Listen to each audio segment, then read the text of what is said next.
Bam, ba bam. So, joining me today, we have 4 returning members and 1 new one. Our returning members are Magni Swift Strike, the Space Wolf Tech Marine. Whoa! Let's go! Donatellis Castavar, our Blood Angels Assault Marine. We are back, and we are ready to spill some blood. And we have Proximus Alchemor, our Ultramarines Apothecary.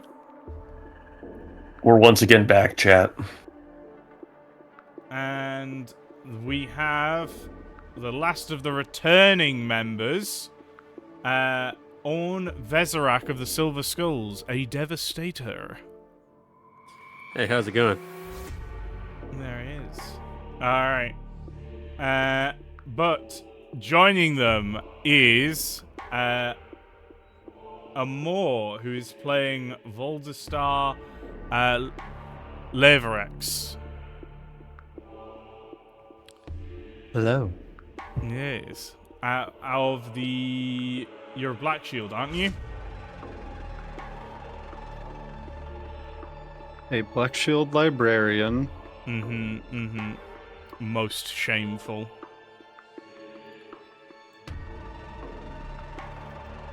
Yeah, alright. That is Amor. Okay, so... Where we left off last time... Let's change over the music. Get the 40k. No more cyberpunk. Only Warhammer vibes now. So, where we left off last time, our kill team had been, had made the decision to retreat, feeling that they'd been rendered combat ineffective by the Tau. However, the Watch Captain disagreed with this decision, ordering Keeper Hamish to take command of the kill team and return to the fray.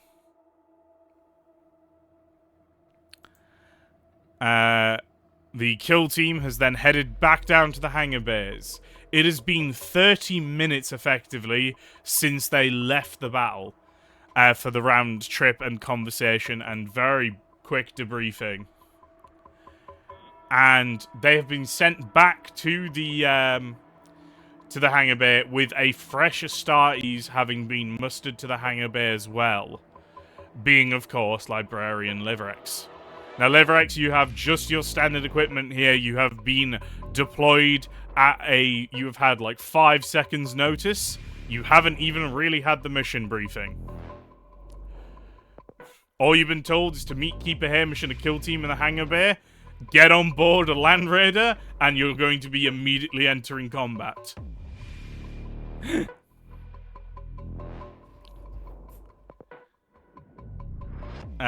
For the record, Lavro 100% forgot his bolt rifle.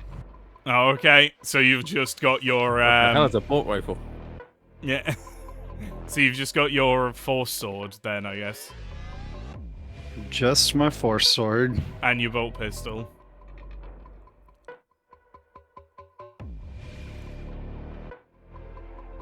Alright. People immediately. It is a bolter. I guess a bolter is a rifle, technically, you know. Carbine. Assault rifle. Alright, anyway. Alright. So, heading, so carrying on a little bit here. You guys literally had just talked to Keeper Hamish, who has, like, gathered you up, sworn a very hasty oath of glory, and is now taking you to the hangar bay. And you guys have just entered the hangar bay, seeing Liverex waiting for you. At which point, Keeper Hamish is going to go, "Brother Liverex, fall in with the kill team. You'll be briefed on descent to the planet." Lavro will nod and join in. Right. As you all approach, this is you're approaching a Thunderhawk lander. In the large clamps of the Thunderhawk lander is a Land Raider, a very ornate and decorated Land Raider with some strange protrusions and mechanical devices on it. It seems non-standard pattern out, like completely.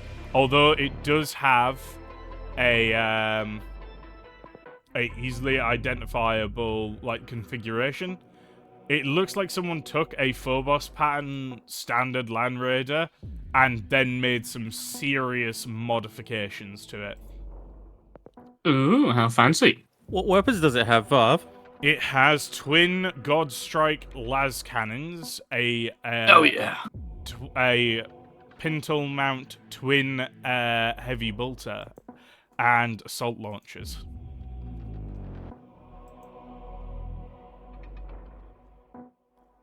Rhyme for sowing death upon the enemy.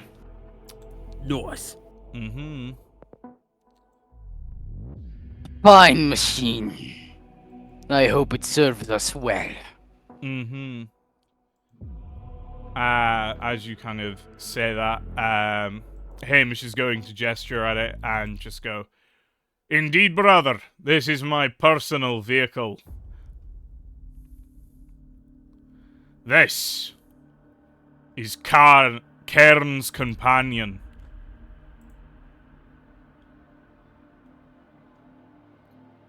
And as he says that, he kind of heads up to the door, activates one of the side doors. Thank you very much for the follow. I have Low City too. And indeed, the battle bus. And he activates the side door, allowing you all to board.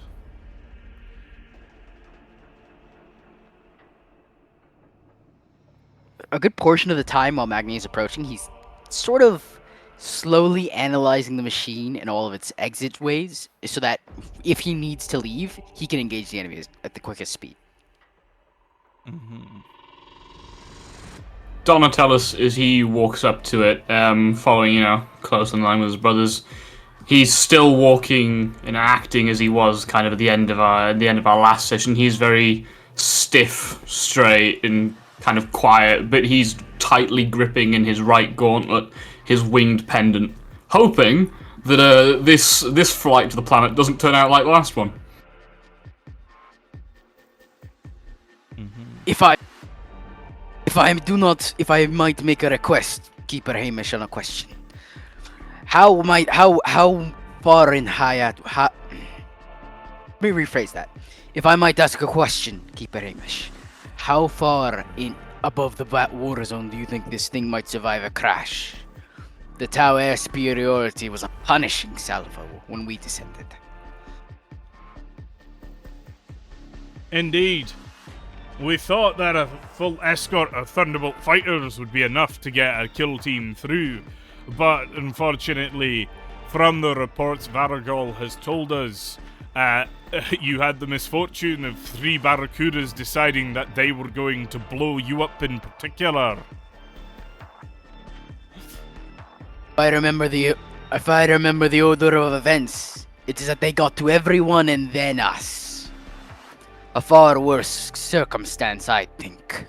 I am afraid you are recalling entirely incorrectly, which would make sense considering you were inside the Razorback with no external sensors whatsoever, and therefore would not be able to observe those events.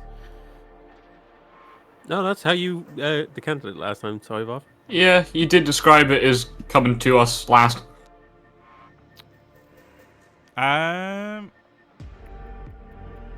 They picked off the fighters. They one. did. I kind of don't remember that. But if I did, then I'm sorry I gave that impression. But no, that you just got picked out, unfortunately. Damn. You guys really also had like no way of seeing what was happening outside. You just kind of got scattered glimpses. you got kind of scattered words said by Varigol. Varigol actually saw what happened. Fair enough. It was an assumption at the end of the day. Yeah.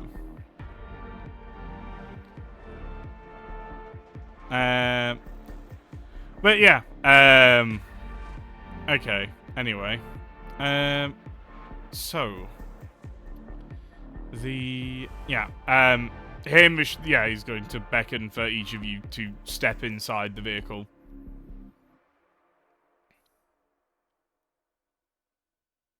Magni steps inside. Donatello's follows suit. Yep. On steps inside. Yeah, Proximus enters with little word. Mm-hmm. Lavro enters last and sits by the exit. Well, as you all get inside, it is uncomfortably cramped in here. Yay! Land Raiders normally can easily house, 5 Astartes in Terminator armor. This one is having trouble with U6 Astartes. Because within it is a whole host of electrical computer systems and essentially what looks to be a void shield generator. Oh! Like, just kind of compactly crammed into this into this Land Raider. Hamish has swag. And as Hamish kind of steps in, you notice that the clavix that is usually around his arm is no longer there. He appears to have taken it off while he was outside. And instead, he steps in and picks something up off a kind of like console bank and slips that over his arm instead. And it appears to be some kind of,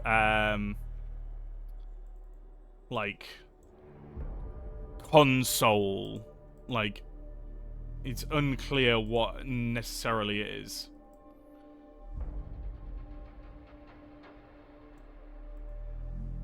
Just a little vaguely for a moment, as Magni sees a void shield generator pumped in here. Is there any old pattern of Land Raider that rings a bell to this, even though this looks like it's standard? You'd have to give me an archaeotech for that. I don't have that skill yet. Damn it. Do you have Forbidden Law Mechanicus? Also, no. I was intending to pick them up with this mission's XP. You would have no idea. There is nothing in the ranks of the standard Mechanicus arsenal that this Land Raider fits. It is not tech heresy, as far as you can tell, as it is all incorporating standard Imperial technologies. But yeah. Fine mastery of things. Oh, the Roll20 has appeared to have disappeared. Wonderful. Oh dear. Nah, it's back. It's all good. Alright. Anyway. Hamish will give a nod to you, and then, clearly on a separate Vox channel, is clearly speaking to some other people, and then the Thunderhawk immediately kind of takes off.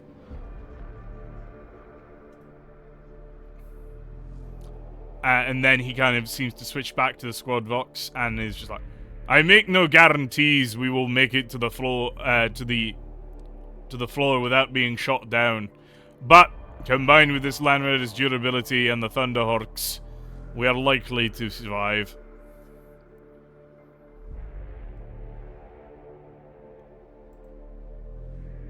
I only wish for the opportunity to blast the Tau to hell when I get back onto the field.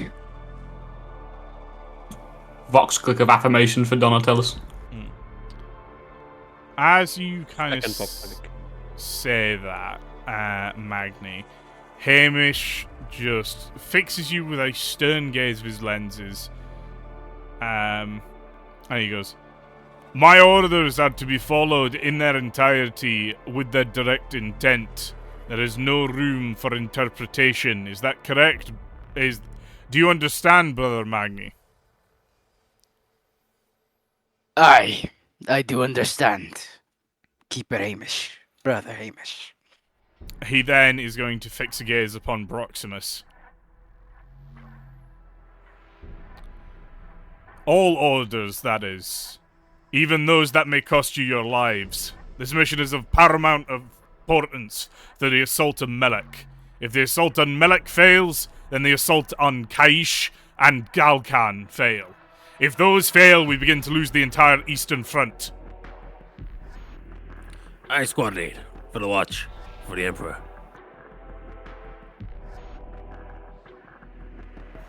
And Proximus stand- just nods. Will stand my vision, Keeper.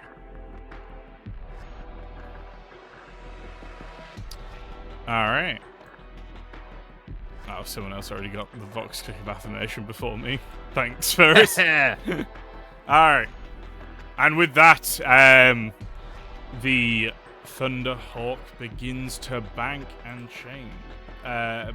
move down through the atmosphere.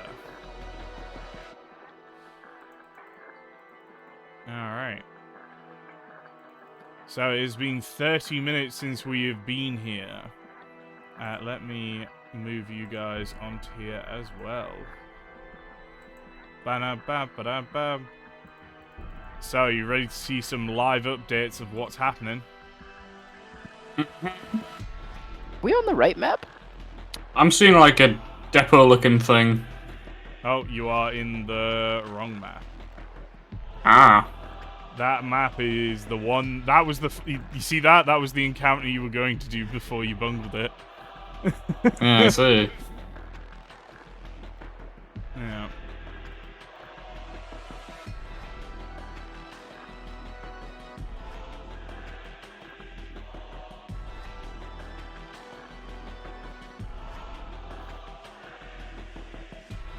Some live updates for you.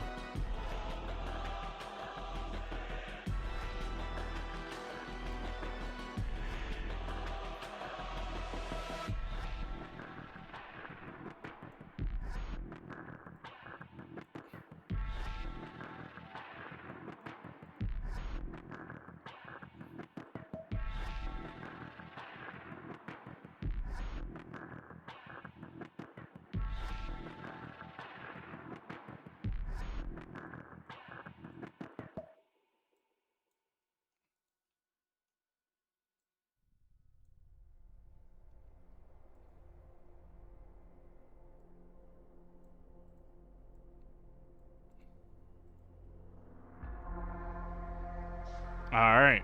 Tactical map updated. Take a moment to have a look around. This is the current state of the Guard forces. Yes. Yes. Ooh, so is that a Kroot Horde engage with the Guardsmen on the right? Yeah, that is.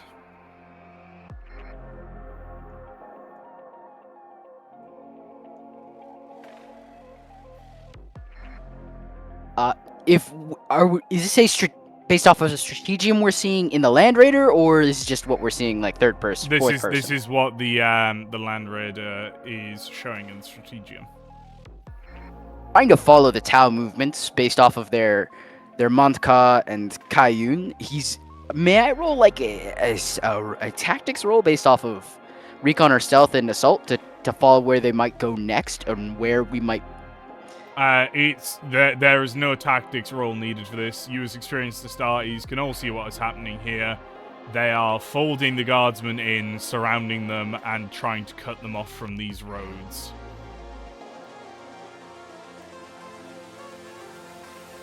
It is isolationist in this regard, Keeper. How do you believe we might proceed, brother?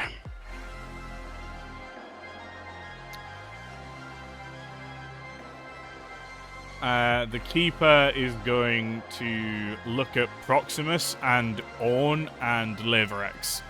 And he's going to go, tactical advisement.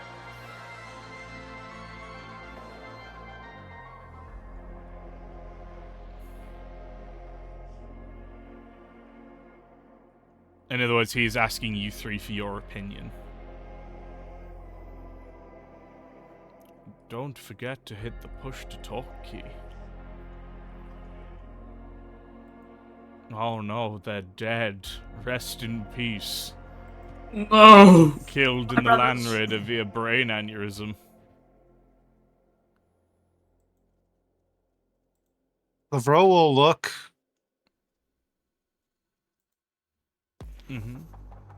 I highly suggest that we drop in and take out the enemy's armored company that is on the left flank of the Guardsmen before it can fold that side in.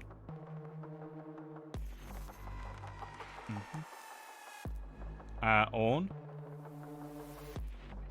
I'm totally sorry. I had to step away for a moment. I missed that. Sorry. Oh, okay. Hamish asks for your tactical assessment of the situation regarding the guard. Would assault tactics work here at all? If you want some advice, yes, absolutely.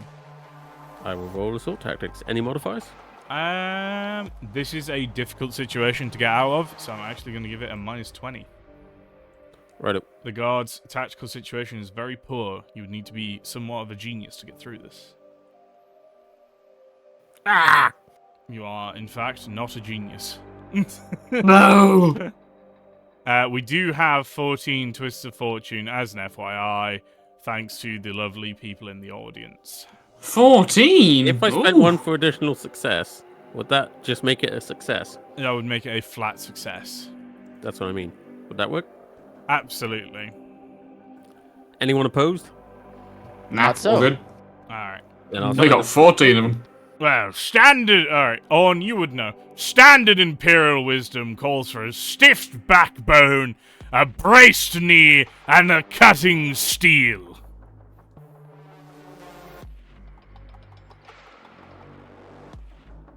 Orn just repeats that and says, "With that knowledge, I don't think they'll last long. They would need intervention soon."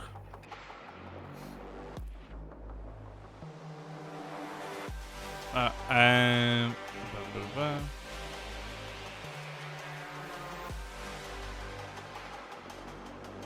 Blah, blah. Right. And that just leaves Proximus. Proximus just concurs with Lavro on taking out the armored assault on the left flank.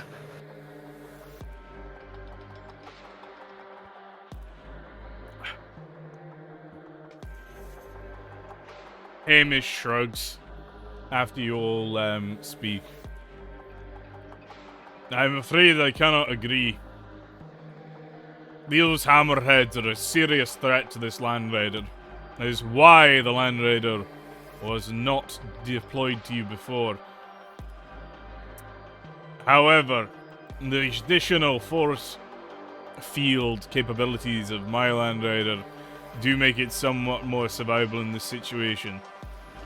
But I believe instead we will coordinate with the center of the guard, push through to their weakened center, which appears to only have fire warriors holding it, move into their backlines, pulling these forces away from the guard as they move to counter what they will perceive as a breakthrough assault.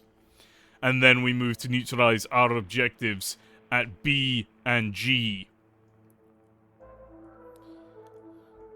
Hopefully by then that will have bought the guard enough time and confusion in the Tau to allow us to make our way to A, but that may not be possible. We could increase our information recovered with the orbital surveillance we have requisitioned. Indeed. But I'm afraid this is all the information that we have already taking into account the orbital surveillance. The Tau have sophisticated sensor scramblers, and our Orspexes are only so effective. The likelihood is that the Tau will not stand in front of a direct assault. They will move out of the way, attempting to encircle us, which if we maintain speed, they will be unable to do so, as we're too small a force, and too heavily armored.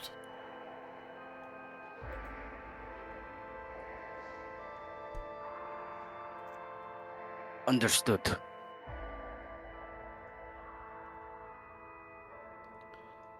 Alright. And with that, I'm gonna do a little GM roll.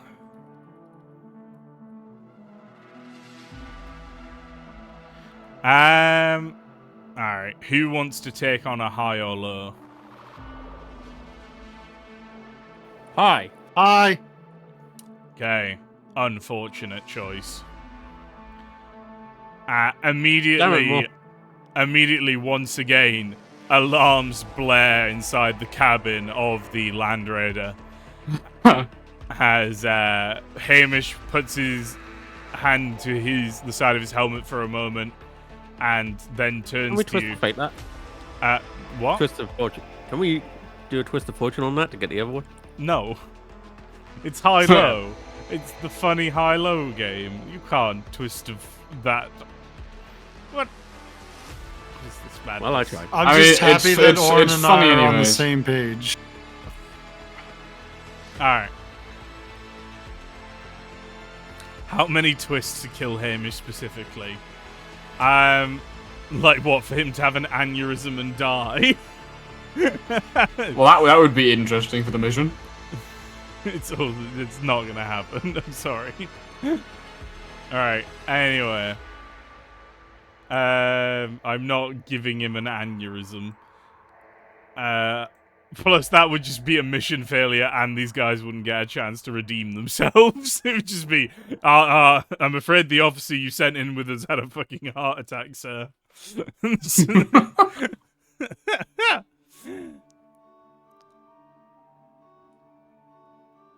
Right. Anyway. Yeah, so the alarm goes off inside the Land Raider cabin, and you are immediately greeted with the familiar sounds of explosions and detonations around you. As I'm just going to do a little roll over here. As soon as the alarms go off and we hear the explosions, Donatello's just he doesn't bother to close the box. He just mumbles over an open box.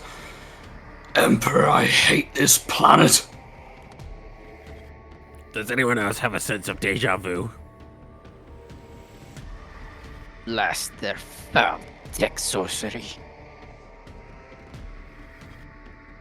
Now, this would appear to be the standard for basically any of our landers going in at the moment. Aerial insertions may have to become a thing of the past. We'll likely look to establish a Deathwatch bases around the planet and conduct operations from there in future. Wise keeper. In the meantime, everyone brace.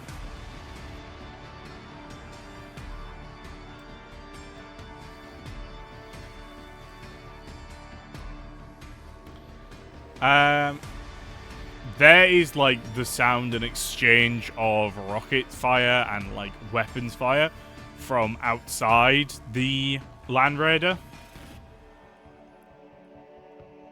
And then there is a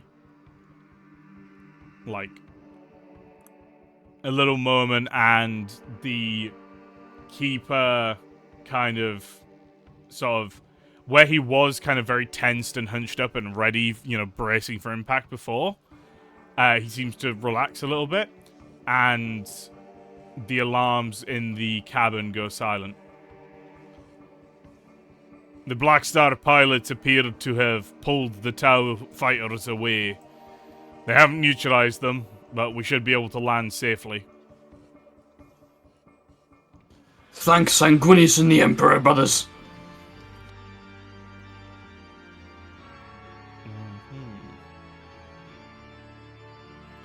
Alright. Well. It looks like it's you guys. Alright, so Hamish has decided to land you Ba-ba-da-bam. Here. Big. Oh, big.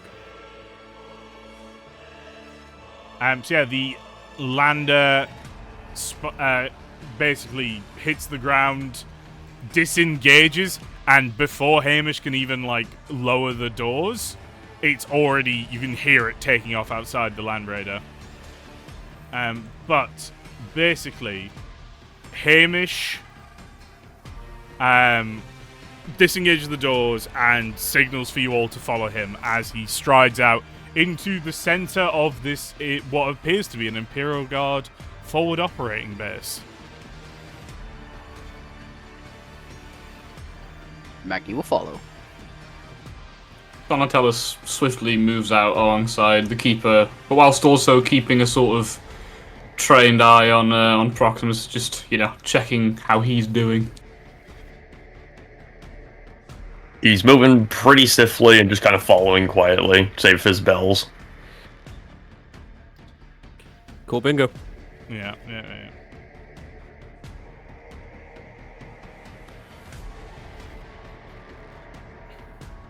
I feel like Proximus needs his own rendition of Jingle Bells.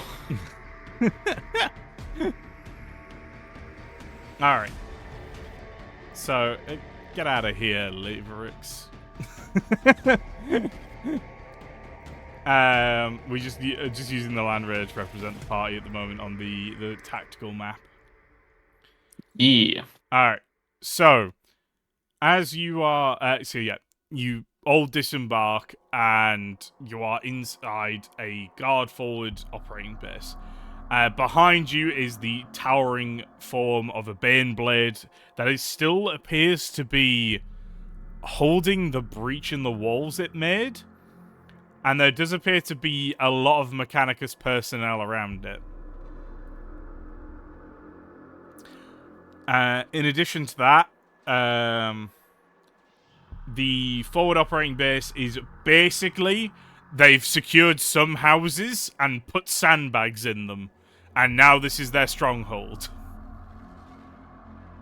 But there are a lot of guardsmen. There's like probably at least a battalion holding this place. Along with like, off to the east you can see there's like another couple companies and like some heavy fucking field artillery, some hydras, some chimeras. Like this place is pretty fortified, but off in the distance to the north, like you can hear some combat exchanges going on, and you can see lasgun fire. Like you can see the flashes, which means which means the tower getting pretty close to this headquarters.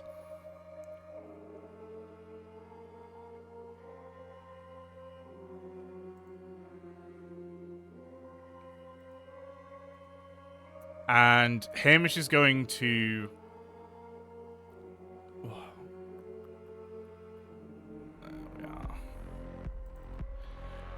Sorry, just grabbing one of my notes real quick. By the way, what weapon does Keeper Hamish have? He carries a power halberd. Very good. He is going to basically immediately kind of like walk up to some of the guards, talking to them through his Vox grill. He goes, I wish to speak with Marshal Darrer at once.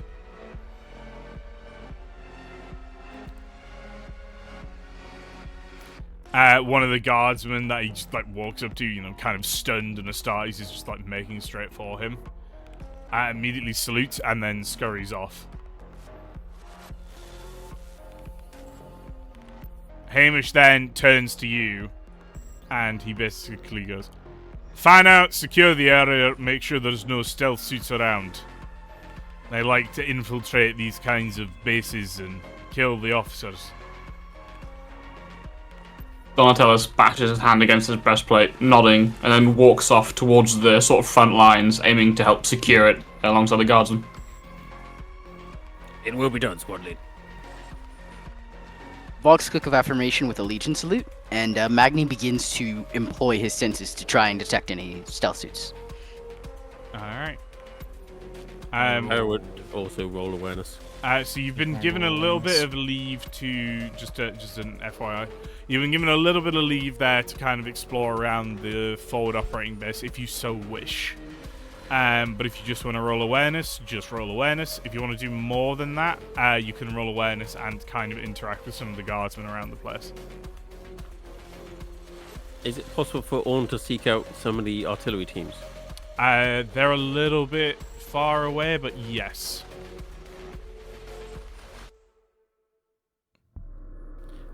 Orn being a Silver Skull and a siege specialist, why are they so far in front of the fortified position?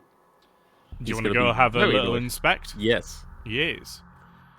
So, on going and having a little inspect, it's very clearly apparent why these guns are so forward. They are heavy mortars. So yeah, they've got a shorter range than Yeah. the basilisks. They are ideal. At a fortified forward operating base like this, it is an ideal location for them to support assaults. But they are, they're getting a bit danger close to the front lines, but they are also not being pulled back. Their Centaur transports sitting, are nowhere to be seen. They appear to be willing to lose these guns to hold this position effectively.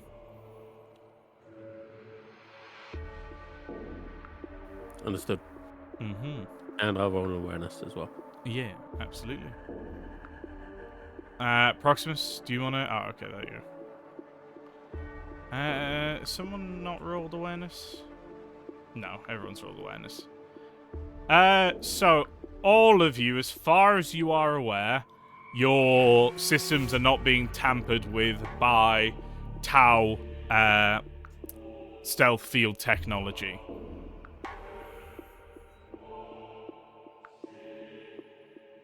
It's always good to hear. Mm-hmm. There's a scent of Tau. What, sorry, Magni? Is there the scent of Tau almost too eerily close? Beyond where the battle lines seem to be drawn or could be perceived? Anything approaching the tent? The scent of Tau or Kroot? You do not smell any Tau anywhere near. Only Tau in the distance. Where are we at? And what were you asking, Ferris? I was asking if there was anything else of note I would have noticed. At the artillery? Well, with my 5 degrees of success. Yeah, the artillery, the heavy mortars are... Oh, sorry. Not particularly. The guard seem fairly resolute in their defense. Everything around you is pretty standard Imperial behavior. Obviously, the architecture around you is very Tau and a bit shit by your standards. It's all disgusting, filthy Xenos stuff. Orn, with the words of Siege Captain Davix in his ear, will just walk from squad to squad, just giving minor advice and little reprimands about how best to prepare for the siege. This isn't quite a siege. I know what this is a urban fight. Yeah. It's like a little bit different. Because they are trying defenses, you know. Yeah. No, I get you, but yeah. It's just it's a little lore piece. I get it. I just wanted to point out that you would know this isn't necessarily a siege situation. Everything's a siege situation if you look hard enough. No, that's not correct. That's why the Imperial Fists are useless and rubbish. Yeah, but they defend. I attack. Yes. Alright. Right. Where were we? Okay, yeah. After a little bit, as you guys have gone around and secured the area, you will see Hamish talking with the Marshal. And pretty much within seconds like, maybe a minute conversation. Hamish just clicks over the squad vox to you guys. I have arranged a full guard offensive to be launched. They're bringing up 2 regiments of tanks, and we have assistance from other nearby units moving in, along with a couple of strafing runs from a couple of air wings I knew weren't doing anything at the moment.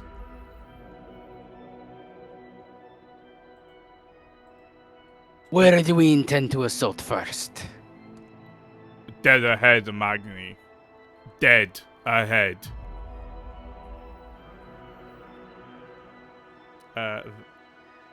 So just as a little mechanical nugget for you guys, the Keepers have an ability called Chosen Representative. Where Yes. you automatically gain the full compliance of all nearby allies. Yeah, it's such a good ability. It's so good. So in other words, Keeper Hamish walks up to the guard, activates Chosen Representative, and now all the guard will do what he says. Bet. Alright. A sort of Oh yeah. Go on. In a sort of fluid motion, Magni draws 2 things. He draws his slightly souped up Stormbolter, and is communing with it a moment just to hear the rites. And with it, he's performing a final rite upon it, just to ensure that it does not jam or possibly fight against him. And then he's gonna seek out Donatellis to make sure that the combat shield is in tip-top condition for any battles they're gonna have ahead. Very good, because I was going to say that Donatellis would also try and, wander slowly over towards Magni as well, so that they can engage in a light bit of conversation. Mm-hmm. Yeah, if you want to do your checks and everything first, then you can do that.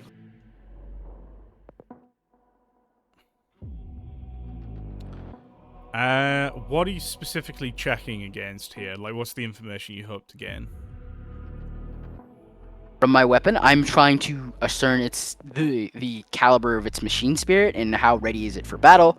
And then for the storm shield, I am attempting to calm it or ensure that or restore whatever structural integrity it might have lost in the swift battle. I am using an Omni tool in this, so I get a +20, and then I got a +20 from jacking in. Do you mean the combat shield? The combat shield. Yeah, You're right. I was very confused by Storm Shield for a second. I'm like, no one's famed yet, right? that. Hey, no, don't mind me. I just stole one from the armory. Yeah. So there's not really anything necessarily that you can do to this. They're about as good as they can be here. If you're like, and I didn't know if you were like going for I want to make it so they won't jam or overload. You know what I mean? Listen, Yeah. it's already as good as it can get. The only thing I'd want to do is like try, if I was being ballsy, try to expand its field save, but that's like fucking insane. Yeah, no, that's not going to be happening, unfortunately. Yeah, so you can just do some quick rites of maintenance on it, and appease its machine spirit so that it will help Donatellis in battle.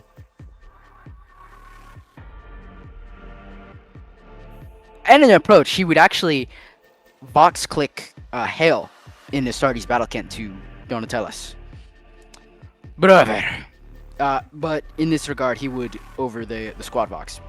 Brother, come here a moment. I wish to ensure that your war gear is in as close to peak condition as it might be. Aye, brother. And Donatellis, fairly swiftly makes his way over to Magni. There's a moment where he's just with one hand holding up the storm shield, and the other just going at it, like completely ensuring that the combat shield is in as peak condition as possible. Mm-hmm. Yeah, seeing the diligent maintenance being performed by his brother, Donatellis regards Magni in his work.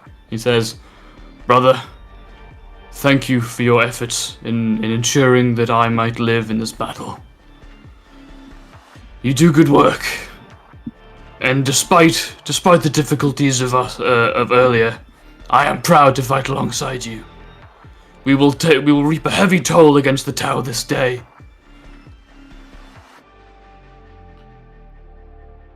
Moment where Magni is sort of firmly silent, and then he just snaps to Donatellis. I hope to reap a bloody toll from something more than the cockpit of a vehicle. I wish to be amongst the enemy as you all were. It was a bloody bad battle. I should have joined Marcus and Owen there.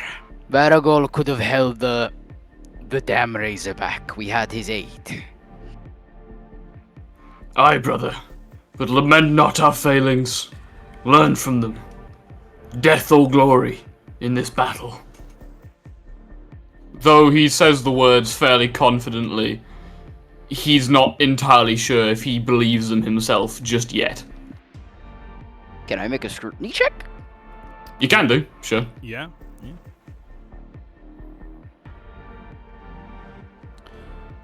Oh, that succeeded. Holy shit. Yeah, it's so the way scrutiny works for this kind of thing. I think you would definitely hear a hollowness in Donatellis' words. I don't know if you'd necessarily get the whole picture, but yeah.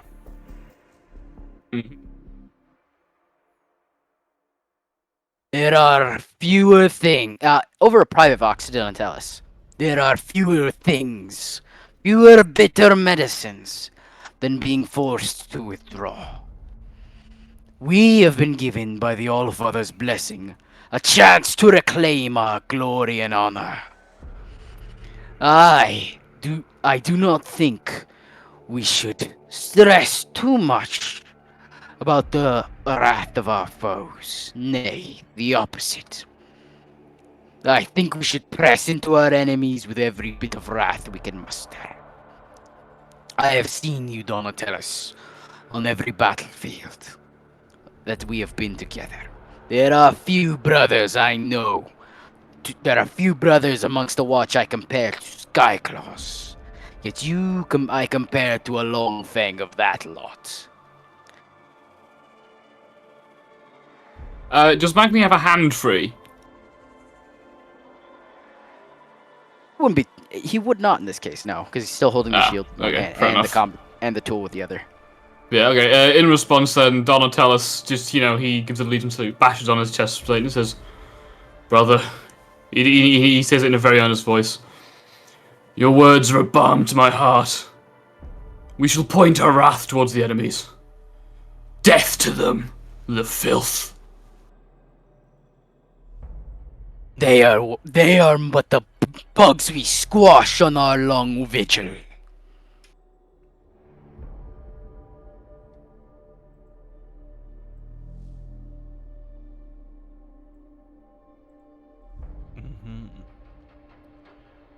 All right.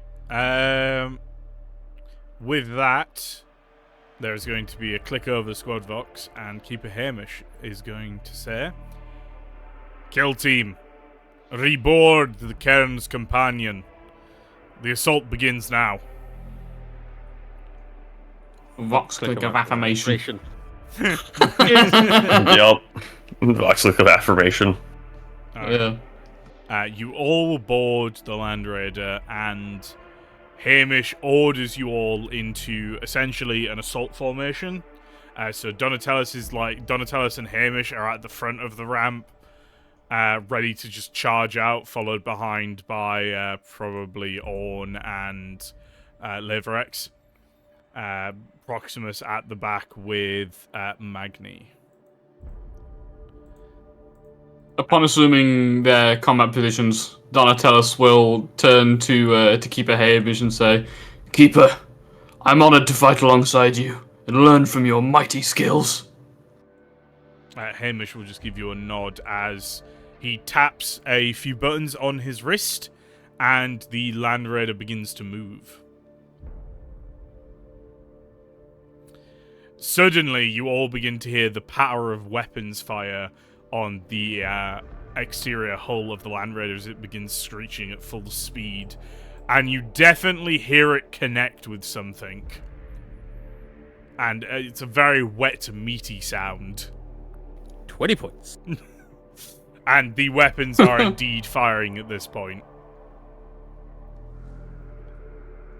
And there is the sound of guardsmen cheering. Yes! But as the Land Raider exits out of the... So it's kind of keeping the perspective internal here.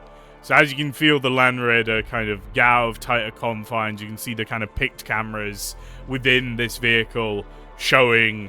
one of them, by the way, shows Hamish's perspective. But another kind of shows that the vehicle is now entering this, like, wider streets and getting out of kind of the narrower road that led towards the FOB. And soon as it is out in these open roads, a rail cannon shot flies across its bows. Like Zoink Scoob. Yeah.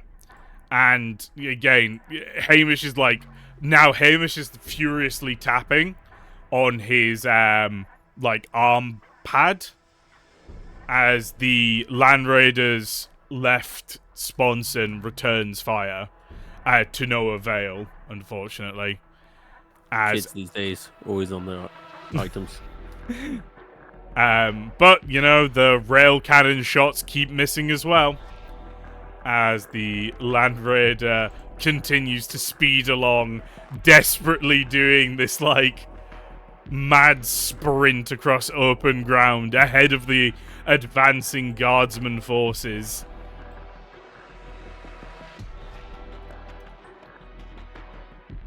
And it's twin las cannons strike home. Magni, do you want to...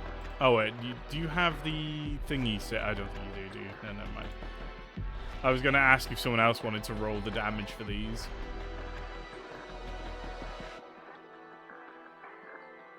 No? Sure, I'll roll it. I'll roll it. Yeah, if you go to the Land Raider page and you just hit the twin sponson, the twin las cannon sponson. How many shots hit? 2.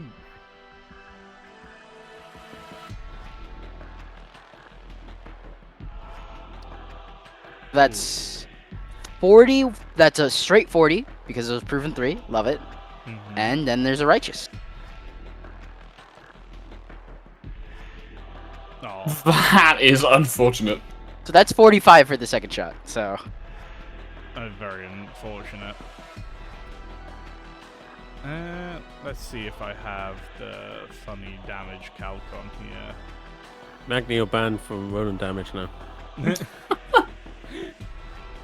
He's too focused on getting into bloody combat. Oh man. I need to get up and close and personal, man. I spent the last 2 sessions in a tank. Alright, what's Join me. Alright, what was the first one's damage? 40, and then the second one is 45. Okay, 40. I'm just curious. Oh yeah, no, these are doing nothing.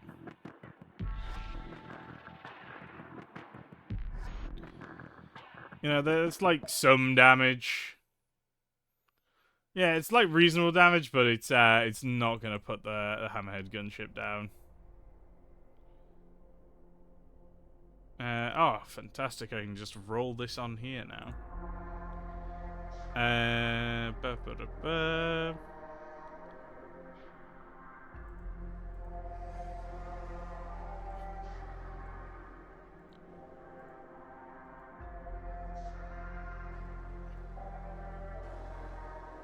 What is the size bonus for a Land Raider? What do we think?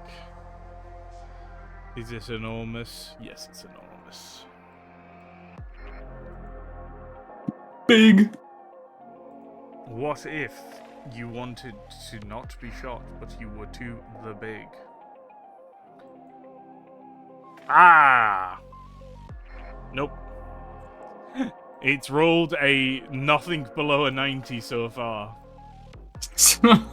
Once again, you hear the wet, meaty slaps of Tau bodies against the hull of the Land Raider and the roaring of the twin heavy bolters as it plows through a position held by Fire Warriors.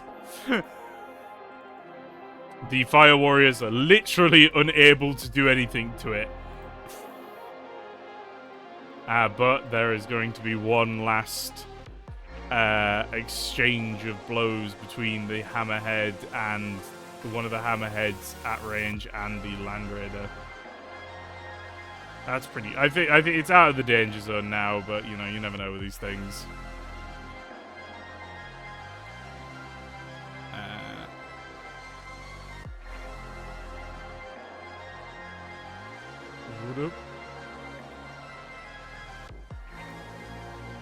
That's gonna be...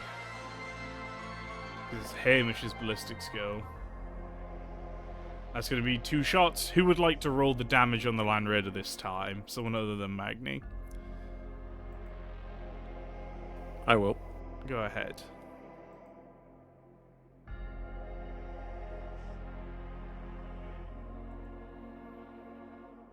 Fucking, I like how, How many everyone's... hits was it?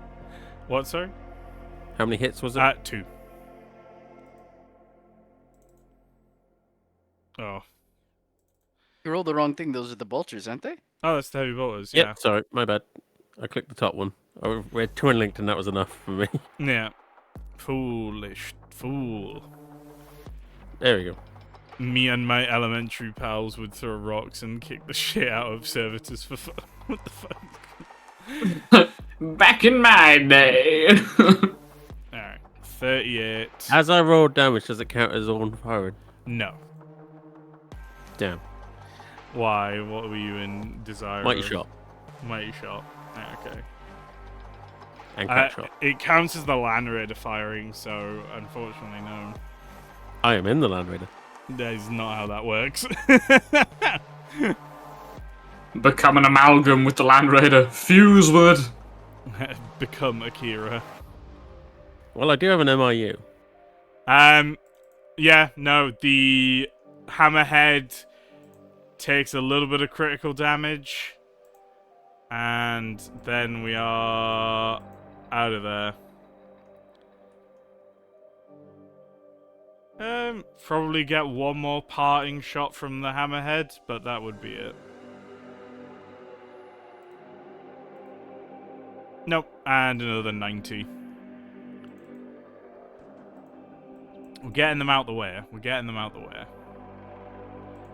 Alright, with a very successful, well, dine and dash. I don't know what else to call that. Did we even kill any of the Hammerheads? Because nope. that sort of damage was killing them last session. That put one of them to -2. -6, sorry. So yeah, it was a pretty bad shot. Did you roll the righteous? No, I did not. One moment. No. Oh, okay, this might do it. There we go. Yeah, that would do it. That's actually another, yeah, that would kill one Hammerhead. Good job. Hooray! Oh, there's only one there. Bang.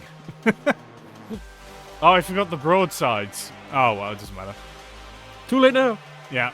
Nah. They were just busy. Yeah, they were busy. They were busy shooting the guard down here, blowing up their chimeras. My chimeras! Yeah, there's a dime a dozen. What, sorry?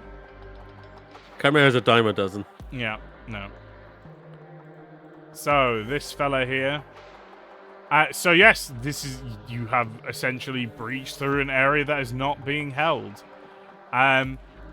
Everyone in the pit cameras, you can see Tower moving around you, but none of them were holding these obvious defensive positions to hold. They were waiting and lying in wait, I assume. Yes? Yeah, but the Land Raider is continuing to just truck on at full speed. So they are kind of just... They're flowing like water around you, waiting for a really good moment to take you out.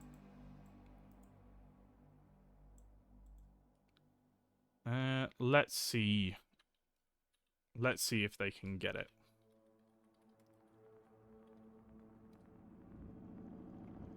Nope, nope, nope. What's the Land Raiders like? Yeah, no, it's like pretty good. Chugga, chugga, chugga, chugga, chugga, chugga, chugga, chugga. There'd be kind of like one more opportunity here. Proximus, high or low? Hi. Yeah, no. Basically, the Land Raider is moving at such speed, and where it happened to break through was like a pretty good place to break through. And no Tau have been able to respond. Someone kicked the Eurobeat. Indeed. Up ahead, though, your Auspexes do reveal. Bum, bum, bum. Sky Rays! Woohoo! You found one of the Sky Ray positions. Hamish, unfortunately, does not care. You have objectives to meet. Can we take a quick pot shot as we drive by? There are 3 Sky Rays there. It is an objective, so surely he should care. It's not a primary objective. It's still an objective. It's true. It's true. We can take a pot shot. Hell yeah. He missed. Damn it, Hamish. Learn to shoot better. He just fucking took out a hammerhead. Fucking... Do better. Wow. Alright. Okay, so... Oh, you are now on this page. Bam. So, heading towards Depot B. You have arrived deeper in the city. This is the furthest back depot you guys needed to target for your objective. And now that you're kind of a bit further back in the city here, you can actually see a very large building up ahead. It's rather distant, but is a large tower that is essentially kind of like shaped like a surfboard almost, with the symbol of the Tau Empire emblazoned across its front.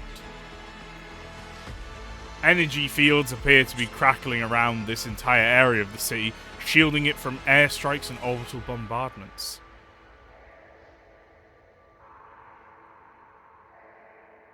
A secondary wall as well, leading to a plateau of the next stage of the city, is behind this tower as well. This tower appearing to have some kind of connective bridge to this plateau. Is this all coming up on the Strategium feed and stuff? Yeah. Or did you say, yeah. Donatellos will just comment, that looks important. It appears to be their Eastern Command Center. At the very least, we should mark it for the guard. Agreed. He just kind of taps away on his arm a few times. iPad kid strikes again. Oh my god. Now, I believe the depot should be around here somewhere.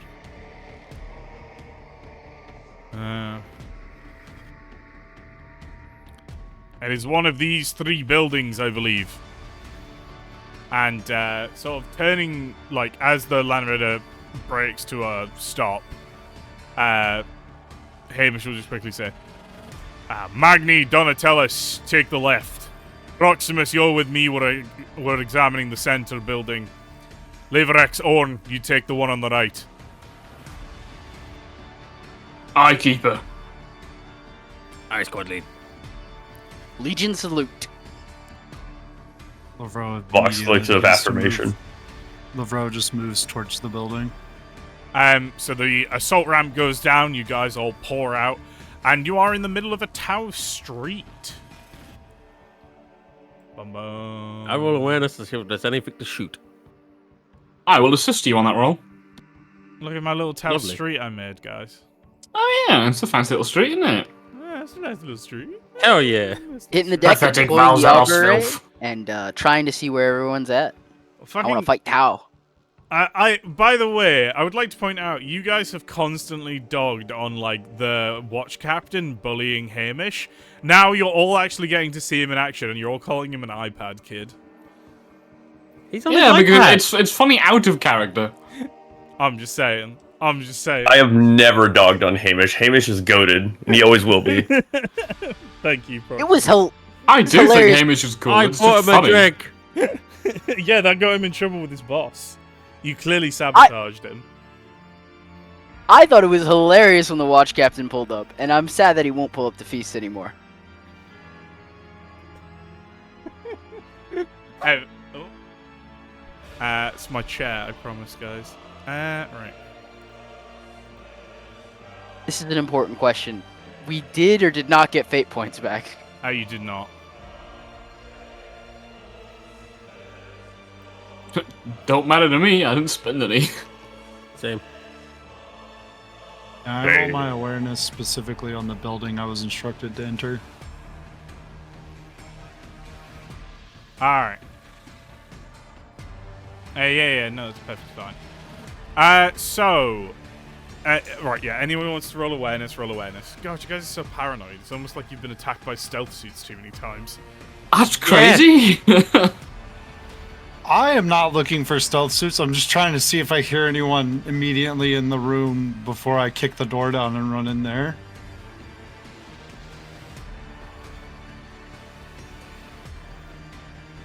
Yeah. But anyway, sorry, I was in the middle of describing the fucking street. So yeah, basically, this area is filled with dome-like structures and buildings. Kind of, not all of them are just like the classic Tau domes, though. There's kind of definitely some bigger, squarer, but there's still domed roofs and nice soft curves. All the architecture is very non-threatening. To your brutalistic sensibilities, this is rather unsettling. You know, basically every building in the Imperium looks like it could stab you, and this very much is not that. Immediately examining everything, Magni, can I make a stealth and recon tactics analysis to understand where they might have ambush spots immediately for us? In the buildings would definitely be the best ambush spot.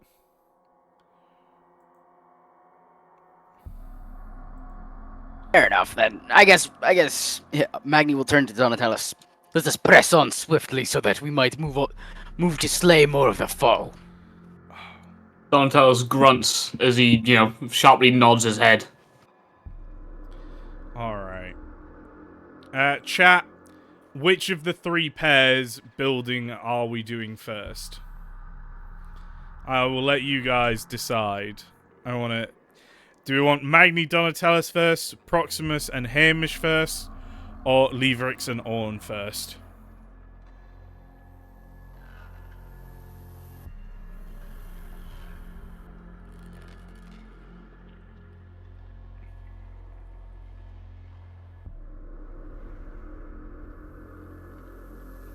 The one with 6 riptides in it. So helpful. There's no 6 riptides. There's no 6 riptides, guys. What do you think I am? Aragon, you can't do this to us. Hamish. Alright, we want the Hamish and Proximus one. Okay. Hamish and Proximus. Basically, you head up to the door of your large, kind of rounded square building. Hamish takes up a stance on one side, indicating for you to do the same. His power halberd ready, he gestures for you to kick in the door, Proximus. He does so swiftly in a loud clatter of bells. Do you want to make a strength check for me, please? I sure can.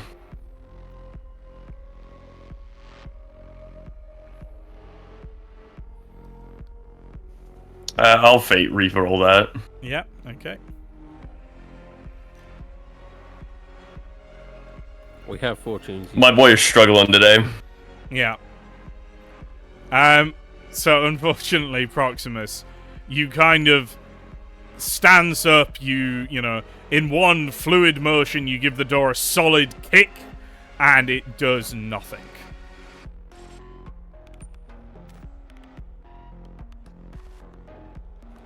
There's definitely like a sag of shoulders, and then he just, yeah.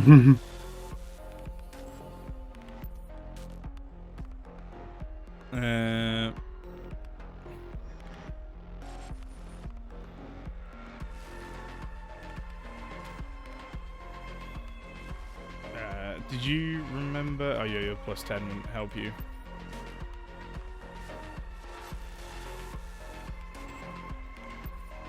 With kind of a not disappointed sigh,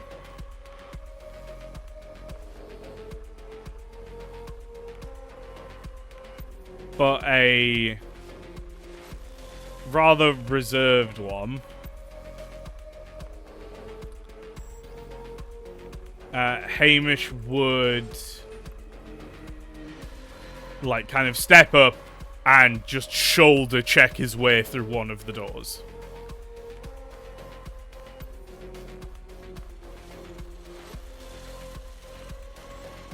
You know, knocking it down and storming through. I assume you're going to follow Proximus. Yep, he's right behind Hamish. Alright. And the pair of you breach into an empty room filled with crates.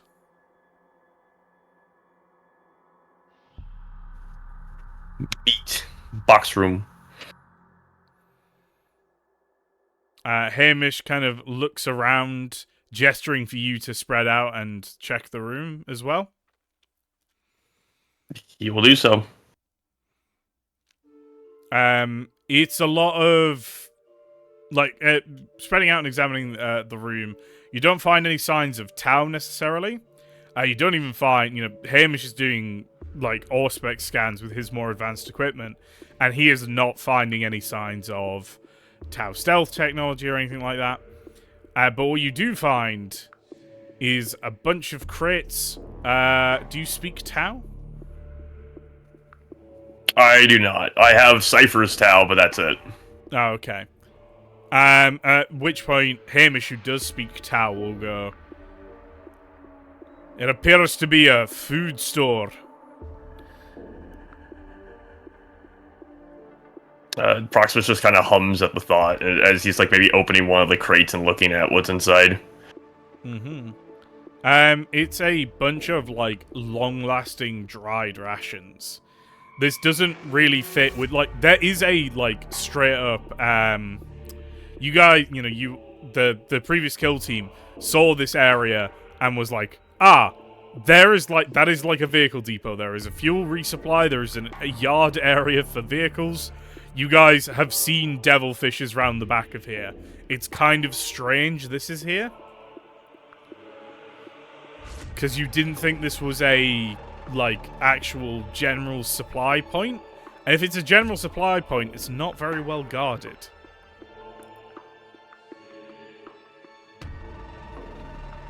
Could the Tau be pushing the front lines hard enough to abandon a general supply point, Keeper? Unlikely. There's something more here.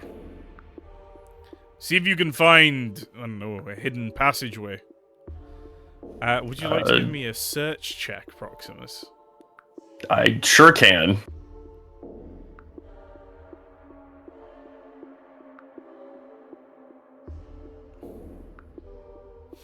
Oh! I am shocked I passed that. Yeah. The goat! So, as you are kind of exploring around, searching this place, you notice a telltale depression in some dust. Tracing your finger along it, you find that one of the floor panels comes away. And it's a hatch leading downward. It is a small and tight kind of corridor that you can maybe just about fit into. Yeah, the second he would find the panel, he would immediately, like, vox for Hamish to come over as he's, like, removing the panel itself. Hamish looks at it and goes, "You best take point, brother. I will not be able to wield my weapon in this confined environment." Proximus will just nod and begin making his way in. So yeah, you and the Keeper begin descending down this kind of ladder. You guys, obviously, you're too big and bulky and heavy to use the ladder leading down, but the corridor is tight enough that you are kind of like putting your hands against the wall and just slowly sliding your way down until you finally reach the bottom, which does expand out a little bit more. Though immediately upon reaching the bottom, you are greeted by a swarm of drones. When I do say a swarm, I mean 4 drones. Can you just give me a quick initiative check, Proximus? I sure can.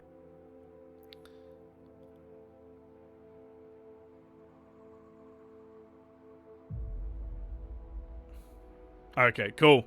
I'm not gonna bother making you roll for this because it's point blank 4 drones. You basically can whip up your bolter, blow away 2 of these things, and the Keeper can do the same with his pistol. Like, just instantly, the pair of you, like, the drones have no hope against Astartes. And as they fall to the ground, smoldering with bolt holes blown through them, you can see that there is a little doorway in front of you. The drones appeared to be, like, kind of built into it a little bit. But yeah, there's a panel there and a, like, a little door.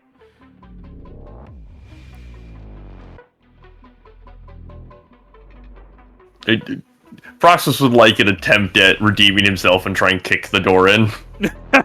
Give me a strength check. This is actually a way harder door to kick in. He's still gonna try. He doesn't know that, technically. Yeah, He's no, not a smart boy. Fine. That's totally fine. Yeah. Unfortunately, yeah. that is not enough degrees of success to knock down this door. Oh. At least he dents it. Yeah, you Unfortunate. leave a big dent in that door from your boot this time. As you do, Keeper Hamish like walks up next to you. Again, the corridor down here is a bit wider. There is enough room for 2 Astartes to stand abreast. And he kneels down to examine the panel, and he just clicks over like close vox. It's just you two. He's like, "There is no need to attempt to impress me, brother. I do not doubt the strength of your arm, so to speak." It was more for myself than anything, Keeper. Ugh. That is the problem with the Sons of Gulliman. Holding yourselves to your own ideals and standards. It will drive you crazy. He's just gonna not say anything to that in the slightest.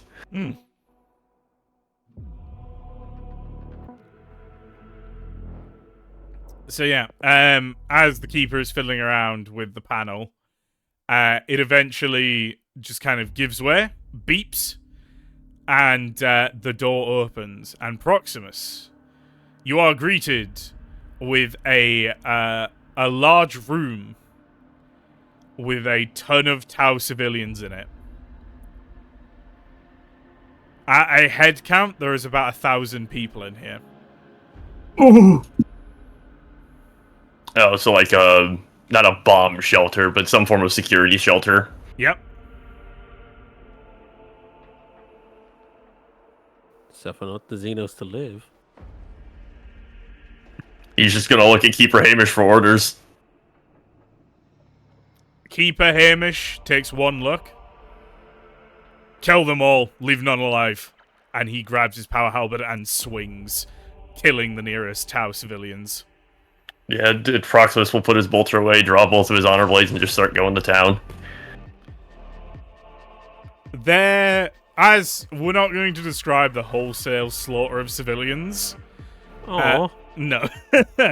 But I will say, during the slaughter, Proximus, you see that Keeper Hamish is utterly methodical, and in one blow he like drops each of them, and like there is no hesitation, no pause, and he is going after, like, it's like, that one is dead 100%, next one, next one, next one, regardless of age or gender.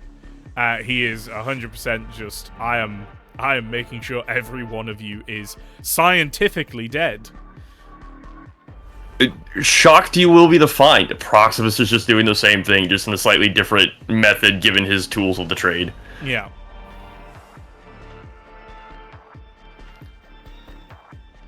Alright. Is this a very classic Kato Sicarius moment of no mercy towards the Xenos? More emotionless than Kato, because I feel like Kato went out of his way to brutalize some of his kills. This is just methodical and efficient work. Almost surgical, one might say. Alright. No, entirely fine.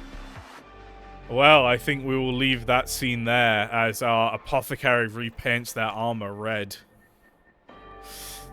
So to speak, because I don't think Tau blood is actually red. He's a world I think leader! Is it like blue or something? I think So I'm just repainting my armor its old color. yeah, he's back to being a regular Ultramarine. Purple, isn't it? Yeah, I was about to say, I thought it was like pinky purple or something. Not a clue. They don't bleed red, that's all I know. Yeah, Wait a no, minute, it's a Phil Kelly novel. Nah.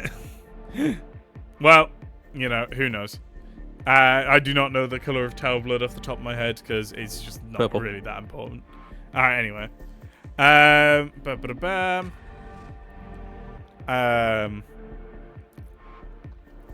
Alright, who are we doing next? Kill team, who wants to go next? First says gets it. Hit me. I need to fight something. Alright. Oh, yeah. Magni, Donatellis, as you open up your hangar bay, your warehouse, I should say, you find that there is, as the doors kind of, the doors are there in front of you. Do you want to kick them down or attempt to open them via the panel?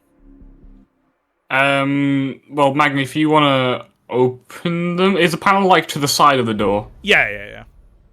Do we know which way the door opens? Like into us or It's like out into the room? It's like into the walls, you know. Oh, okay, sick one. Yeah, you know, Star Trek doors, you know.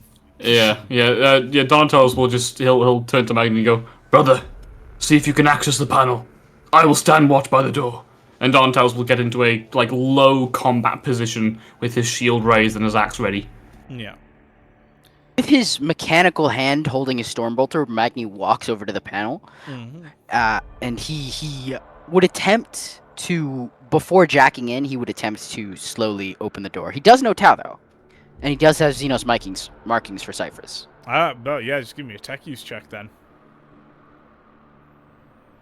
This is a relatively simple mechanism. I don't think there's any weird esoteric Xenos knowledge that would necessarily impede you here. Because you don't really need to know the Tau coding language to do this. Because this is just like looking at where the wires go. Oh, well, the Tau equivalent of. They seem a bit advanced for wires. They probably have weird, like, plasma films or some shit. Would I be able to jack into this or no? No, you would not be able to MIU this.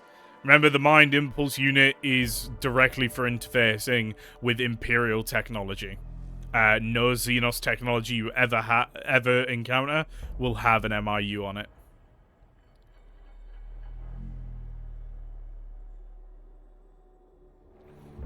Alright, yeah. Light work. Yeah, it's relatively simple. You just pull off the front of the panel and are very quickly able to cross-wire this thing into just opening. Using the wall as cover, Magni immediately, with his bionic eye focusing, scans the room for any immediate cover, or for any immediate fire. Your bionic eye immediately hails a warning to you of extremely volatile chemical residue in the room. And as you look around, you realize this is a munitions storage dump.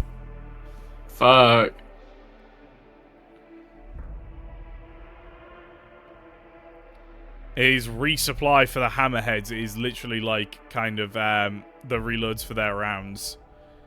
Well, best not use your bolter. I mean, you need to destroy the vehicle depot.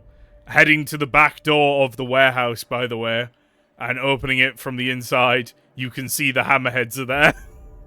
They're right in it. I will say the walls in here are notably thicker, but it is, yeah.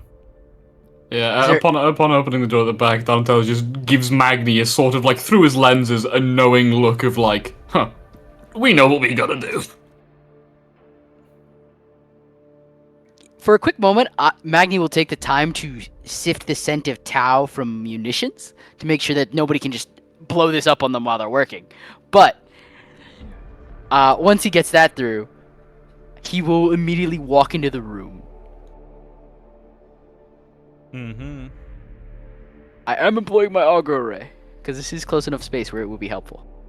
Yeah. By the way, yeah, you do not detect anything of any Tau in here. There are definitely Tau very close by, though. we might need to move quickly. I detect Tau within the area. They are likely routing or retreating from the guard assault and attempting to deal with us. Aye, brother. I will be vigilant. Analyze any explosive use, any things we can use to set off explosives. I will lay a quick vox to Hamish. I would actually like to vox over to Hamish for a quick moment. No response, because at this point they're underground. Well, then I'm gonna start sifting through all of the explosive materials and such, and use the hammerheads as the form of yield to attempt to blow up the whole fucking base. The hammerheads themselves or the munitions? Both. Can you give me a demolitions test? I please? will assist you, because it's not really worth me doing my own test, because I don't have a high enough score. Good news, we can't hit 4 DOS and blow ourselves 5 DOS and blow ourselves the fuck up, thankfully. That is very good. Yeah, no, that is very good. But do you wanna spend Twist of fortune. Do you wanna spend Twist of Fortune on that? It is very necessary because it means meeting the mission objective. I have a fate point, so I'll use that. I abide by rule. Man. You already broke it last time because you nearly died. Alright, fine. Literally mission critical. No, he was being like, oh, I'm going to abide by my oath and not use Twists. Well, you know, technically, yes, I would use it, but the roll is worse. It is worse by 2. Yeah. God damn it. Changes nothing. Unfortunately, Magni, as you are trying to, like, connect the charges to actually weaponize these ammunition, like, kind of storage barrels, you just can't. You can't figure out how to interface them into, like, a trigger mechanism. And you just give up because you know that if you get it wrong, you're all going to die. Is it definitely that if you assist another Marine in a test that you can't do your own test at that? Yeah, basically. No, okay. Yeah, the simple fact is this option is now kind of closed to you. You'll need to find another way to take out this vehicle depot. Grenades. That's true. You could always brute force it. The problem with the grenades, though, is like, you know, Magni was trying to rig this place to blow so you could drive away and then hit the button. But I got a strong throwing arm. yeah, I mean, I've experienced with fucking lobbing nukes at things, so it's alright. Very good, very good. You bought some demos on the rec list, though, right? No, we did not. I have no idea, honestly. Oh, you didn't? Should have, but we didn't. You 'Cause I was expecting to absolutely use the should raw- have. I was expecting to use the raw materials on base with a good, plus 20 to help, you know? Yeah, but then you fucked it up. Oh, has someone else got demolitions? Yes. Ah, that No alright. demo charges. Yeah, Ferris can give that a go. That is true. But Magni and Donatellis, you are locked out unless you want to like spend maybe like an hour here. At which point, tower reinforcements will arrive and Balkan, you will have to fight a major engagement and fail the mission. Yeah, that's probably not a good idea. Yeah. So, is it literally just munitions we see? Because I know Magni did an awareness check. Is it only munitions we see and like nothing else? There's nothing untoward or strange. Yeah, there is nothing untoward or strange in this room that you can see. Examining it properly, you guys have actually breached into like the proper. This place has the fuel, the ammunition, and leads directly into the actual vehicle bay. This is 100% the correct. Like, this is the bit you definitely need to blow up. Right. Okay. Okay. So Magni got no response from Hamish. So Donatellis is going to vox over to Orn and Levrow, just saying, "Brothers, we've located the stockpile of munitions for the hammerheads. We've been unable to rig charges up to blow. Orn, I know you have experience in this field. It would be wise if you assisted us when you are done with your own clearing." Alright, well, let's see what's going on with Liverex and Orn. You guys have a warehouse in front of you. Now, your one is actually notably smaller and of a slightly different shape. It appears to have 2 stories. Can I make a Psyniscience roll to see if they're a recruit, since they have a detectable presence in the warp? Absolutely.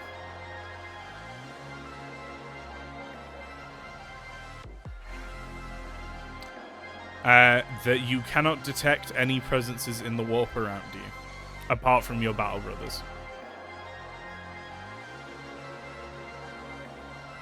Levrow will nod and then proceed to turn to Orn for a moment before attempting to shoulder check the door and get in.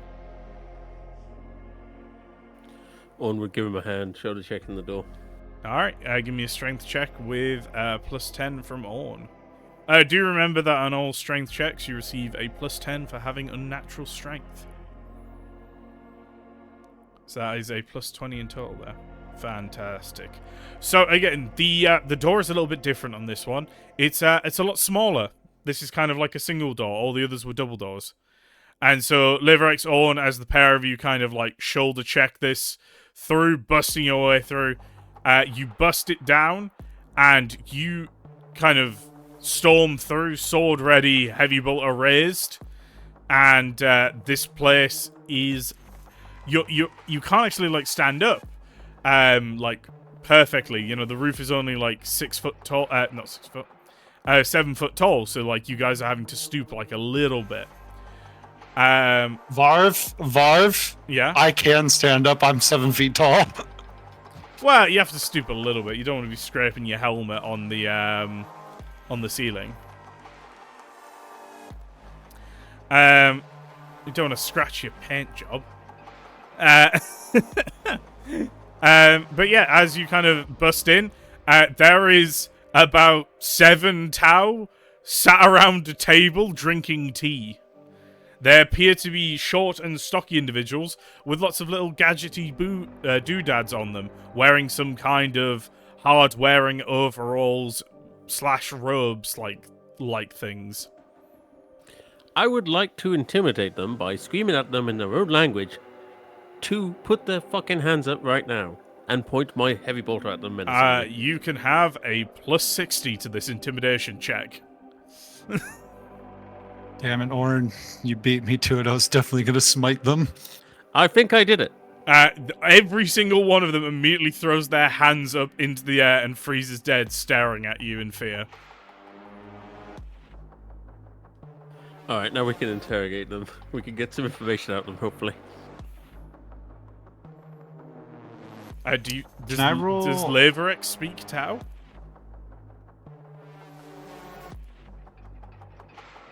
Hell no. Oh, so only Orn can talk to them.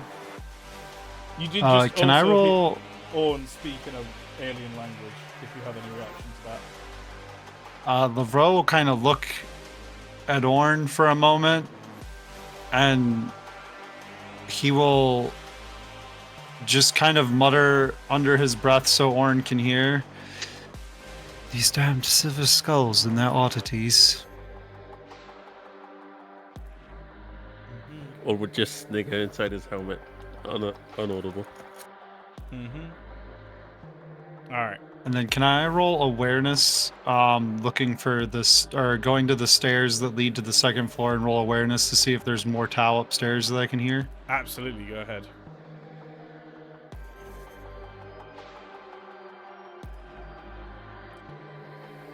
I'll fate point that one. Understandable.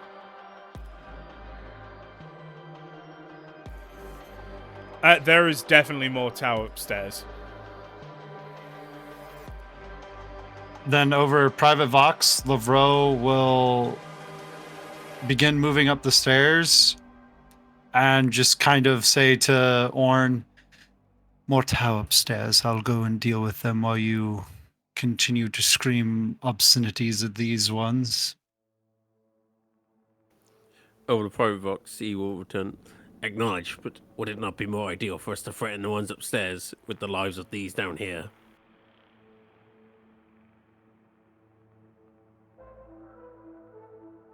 Oh shit, forgot to hit push to talk.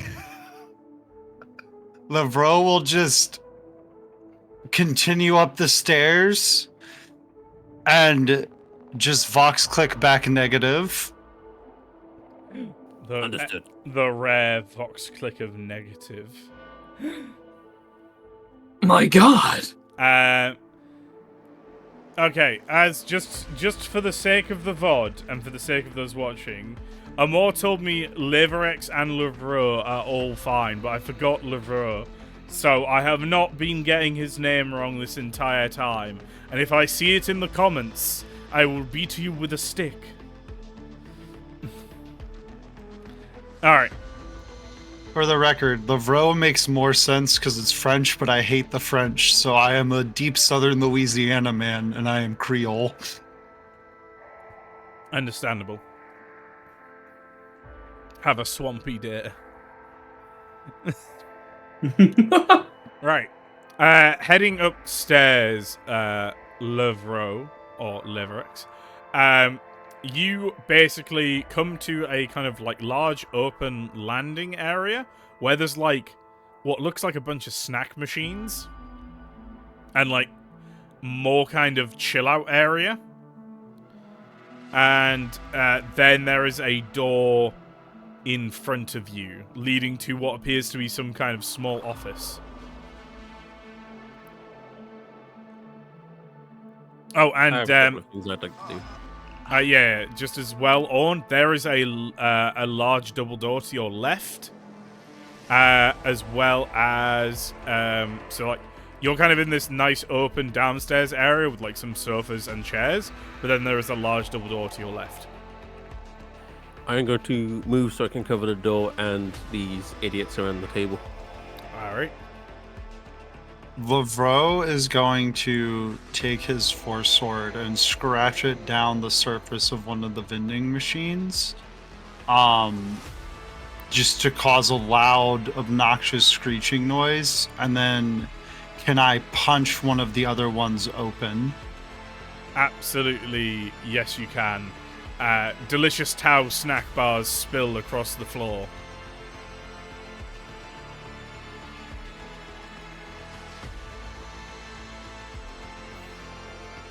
And then I'm gonna turn and look to the door to see if the Tau come bursting out. After a little bit, you see the door crack open for a moment, the eye of a Tau, and then the door slam close. Perfect. I'm going through the door. As you crash through the door, is far too thin to have any hint of stopping an Astartes. You basically see a Tau, like similar to the ones downstairs, except they're like kind of more nicely dressed. Their uniform's a little bit more ornate. They've got like some extra pips on their shoulders. They appear to be some kind of foreman, you would hazard.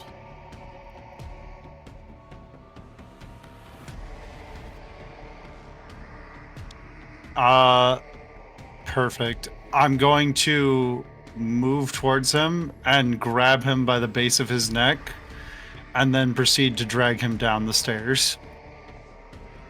All right. Yeah, he attempts to resist, but is unable to resist your sheer might. Orn, what did you want to do downstairs? Well, as soon as he's down with the obvious one in charge looking guy, I'm going to keep an eye on the idiots, but look at the one in charge, and I'm going to ask him in his own language. Do you know where the commander of this field of battle is? I believe he's a fireblade in your twisted language. The guy shakes his head. Lavro will turn and just draw his force blade, or have his force blade out and stab it into the chest of the closest Tau at the table. They all freak out and start to panic a little bit. None of them daring to like get out of their seats and move. But then the commander, well, the guy in charge, he's not a commander. The guy in charge is like, no, I don't know anything. Not a thing. No, I do not know. I'm not military. We're Earthcast. Orn, or I'll vox click to Orn. Tell him the next one I'll kill with my bare hands. What would I roll to see if I can tell if he's lying or not, or just... It whatever? would be a scrutiny check. Yay! Can I get any help on that? I will assist, other than I don't know the language. Do you have scrutiny trained? No, but it's a basic skill. If it is not trained, then you cannot assist. No. Damn it! Unfortunately, reroll? yeah, absolutely. But also, you're using social skills, the one thing Marines do not have and have very rare access to. Technically, it should be even. Actually, no, it's perception. Yeah, If it was fellowship, it would be even worse. it's a social skill. I'm a crispy boy. Hell yeah! Oh my god. He appears to be being very genuine with you. He seems genuinely panicked. This guy does not look like a soldier in the slightest. Again, in his own language. I actually believe you. Okay, one last question. Do you know where the Trail Shaper is? The Kroot leader. I don't ever talk to the crew or deal that they don't need any of our technology or anything. I do not. Like, I know some crew, but I don't know anything about one of the Trail Shapers. Do you know where they are? They're at the front, the battle lines. Miles from Excellent. here. You may go now. And with that, he starts killing them. Oh, unfortunate. Is it like just a swift swing of the heavy bolter across the room? No, he legitimately goes up to the foreman and he crushes his head like he's goddamn Omni-Man. Oh, no. I assume at that point, Leverex just does a whirling slash on the guys at the table. No, my sword's still rammed through the other one's chest. I'm gonna grab the closest two and just slam their heads together. Oh, Jesus Christ. Alright, well, with some fucking brutal Viltrumite executions, these poor Earthcast, who were just drinking their green fucking tea, get murdered in their break room. May I use long range and or short range telepathy and whatever combination I need to communicate to Keeper Hamish that we found Tau civilians and interrogated them? Also, I'd like to mention that Orn is disgusted by Tau T. Oh. You would absolutely, and you would just get a, a ditto from Hamish. Have they heard the Vox transmission sent off by Donatellis yet, or not? Yes, they would now.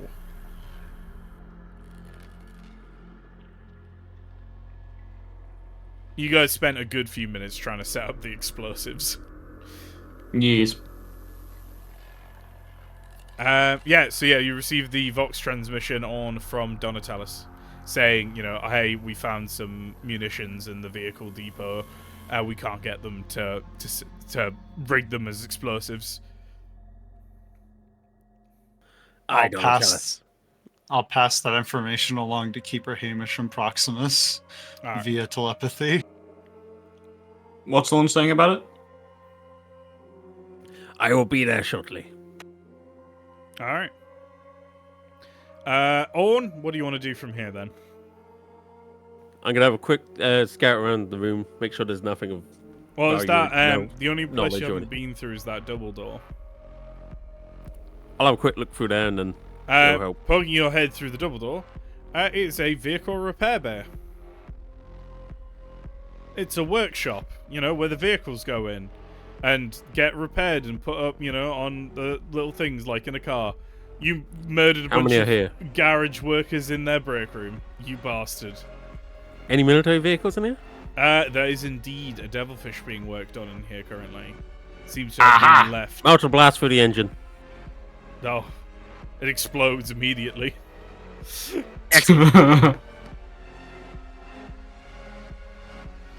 there and any? I'll head to Donnie. Is there and any Maggie. Tau tech that we could scavenge to bring back to the watch station? None that's like you're in a break room, man. There's a Tau coffee maker in here. I don't think the watch is I'm very talking about in the repair bay. Oh, if there was, Orn just blew it up. Silly Orn. Yeah, Bro will good nod Orn. solemnly and go outside. Oh dear. All right. What is left? Yes. All right, Orn, you've finished here. I assume you go to Donatalis and Magni at this point. Yeah. All right. So Lavro will stay outside, standing next to one of the plants, and he's just gonna have a weird fascination with the trees while watching for Tau reinforcements. Absolutely fine. Orn and sorry, my music cut out. Orn, you arrive in the munitions area in this warehouse here. Yep. Magni is there, very frustrated with some barrels that he can't get to attach to a triggering mechanism. Alright, let me guess. Just demolition check. Any assists? You have no assists, unfortunately. Watch me break it down, Devastator style. Fuck. Oh, my God. I mean, Fortune. Fortune? Alright. Oh, god damn it! oh my god, we all just apparently suck at demolition. Yeah, you guys are kind of out of options at the moment. Because, yeah. Can I use an actual fate on that? No, once you've re-rolled it, that is it. Damn, I thought Fortune and Fate would be different. No. It's so there is actually straight up a rule in Deathwatch of when you re-roll a dice, that is it. No more re-rolls.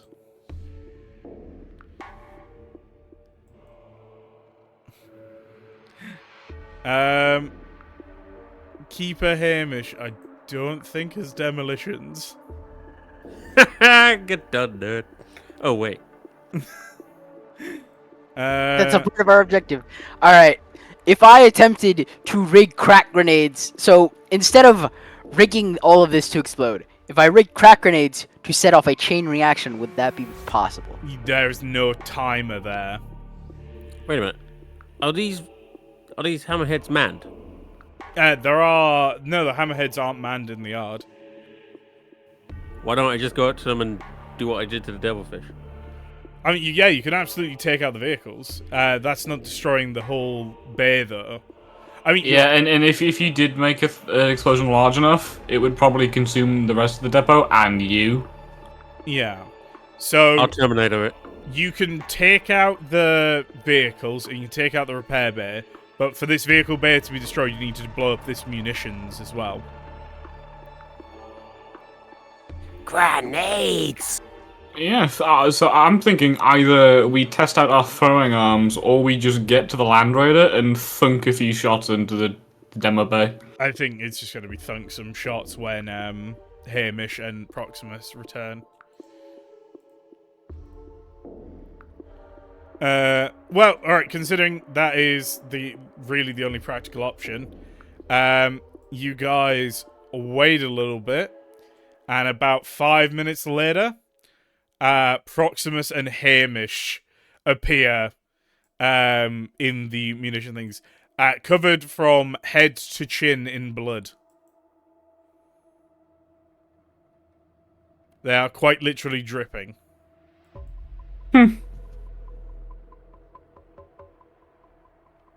What appears to be the issue, brothers?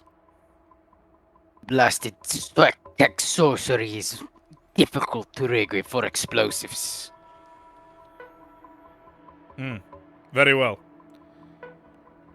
He kind of looks around the area. We will simply detonate it with the Land Raider then, and we will leave. Fox, click of affirmation. Alright, and with that, you're going to reboard the Land Raider. Spend a couple, about a minute or two, lining up a perfect shot. Hamish then firing, the Land Raider being rocked by a titanic explosion as the munition dump explodes, and so do all the vehicles that you placed explosive barrels next to. And, yeah. That is one of the 3 vehicle depots destroyed.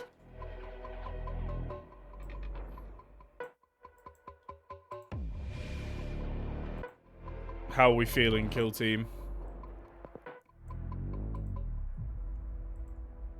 We're here. Want more blood on my Pretty good. hands. Yes, I agree with that. More death, more killing. Need to get into There is something. much killing to be done. Alright. As you guys cruise back. Bum ba da bum bum. The sky whatchamacallums? Oh my god, brain. The sky rays have unfortunately disappeared. And as you are cruising sorry, let me update tactical map for you.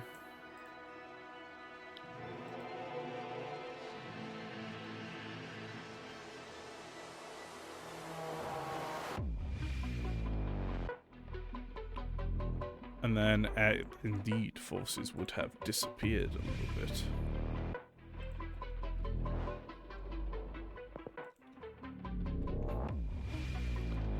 Because the enemy has been forced to pull back. Because some dickheads just broke through their lines. That feels like a bit of a rude moniker for us. I think we're quite civil people. Why, we have been nothing but cordial, of course. So as you guys kind of turn the corner here, busting through, there is unfortunately a trio of hammerheads coming down towards you. Bam ba bam. And there needs to be a little devilfish with them as well. Because a certain someone is commanding this unit.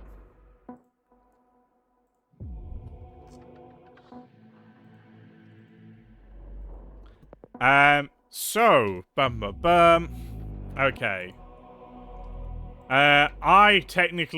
Hamish has to make the decision here, but I want to throw this to the kill team. Do you bother returning fire, or do you just evasive maneuvers and drive? Well, you said a certain someone was driving them, ergo probably secondary objective type stuff. So, I'd be tempted to, but what does everyone else have to say? I think we're at too long a range where returning fire might be valuable. I'd want them to close in, possibly. So evasive maneuvers for a while, and then giving our last cannons a better shot would be nice. Yeah, it's 400 meters. I didn't realize that part. Yeah. The stream is going for another 2 hours from here, Mitch. Proximus, your thoughts?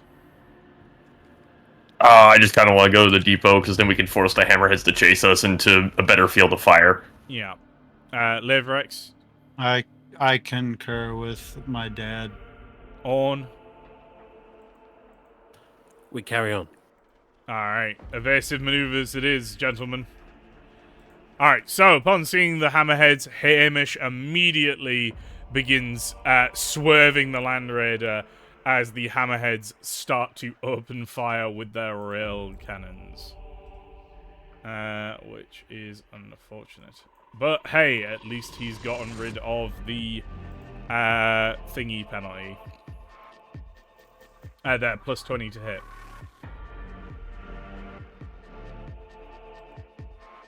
Fire! Luckily, weapon malfunctions do nothing on vehicles. Fire rail cannon 2. Fire rail cannon 3. Bam. Thank you very much, Mitch. And that is 3 misses from the rail cannons. God damn it. It's a 50-50, and they have not hit 1 in out of fucking, like, 7 shots. Keep up. This sounds like a skill issue on the Tau part. It does. It does. Especially when they were firing at you earlier. That one hammerhead had a fucking 60% chance to hit you. 70% chance to hit you and didn't roll below a 90. Alright. The Land Raider is unfortunately going to have to take another round of shots here. Do they pursue? You're at ideal shooting range, I'm afraid, so no. Bam, bada, bam. Fire, rail cannon 1. Oh, that is a hit. That means we activate the Land Raider's force field. Failure from the force field. Which means we go into Hamish's 1 dodge for this round. Which is also a... dodge on a vehicle. You might have actually made that. Dodge on a vehicle on a reaction. Driver makes a... Oh, can you take a dodge when evasive maneuvering? Yes, evasive maneuvering uses Yeah. the full action. It Yeah. just makes it just imposes a -20, so they wouldn't get the size benefit or anything like that. Yeah. This makes the driver... just grants the opponent. 1 shot of a single source. Alright. He is making a drive test here, then. Can anyone assist? So he's at a -20, but he is a max level drive with a 60 agility. Oh, which is a fail. He's in Twist of Fate range. He failed by 3. Can he take a twist of fortune? Oh, will you let him have a Twist of Fortune? Yes. Yeah. Every day. I succeeds. Barb, I have a silly question for you. Mm-hmm. Does Keeper Hamish have forging the bond? I am going to say probably not. Alright, perfectly fine. I was wondering. Because I don't think it makes thematic sense for him to have that interaction with you guys. That is perfectly fine. I just might have had a cheeky way to get him a second reaction, that's all. Yeah, I think he might have it for, like, the other command team members, but giving it to you guys, him and you guys having it feels weird. Again, perfectly fine. All Just right. trying to help the team out. Alright, yeah, no, it's totally fair. So that is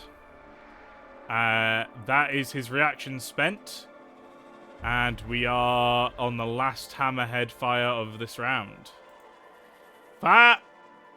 Miss! Fuck you, guys! And the Land Raider gets a little bit closer. Jesus Christ, Land Raider, why are you not faster? Craziest bit is the Land Raider and the Razorback are the same speed. Mm-hmm. Yeah.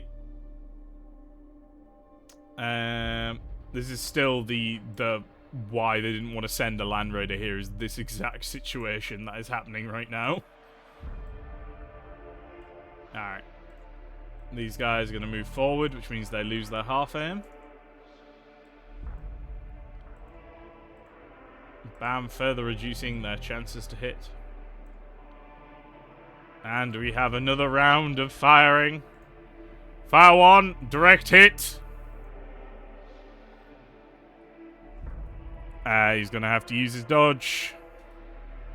Which he fails and gets a 96.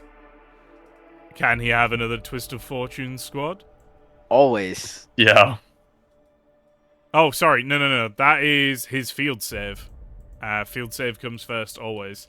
Field fails. Dodge fails. Twist of Fortune, pass. On to the next one. There's two more. That's another hit. That's a field save. And that's a miss.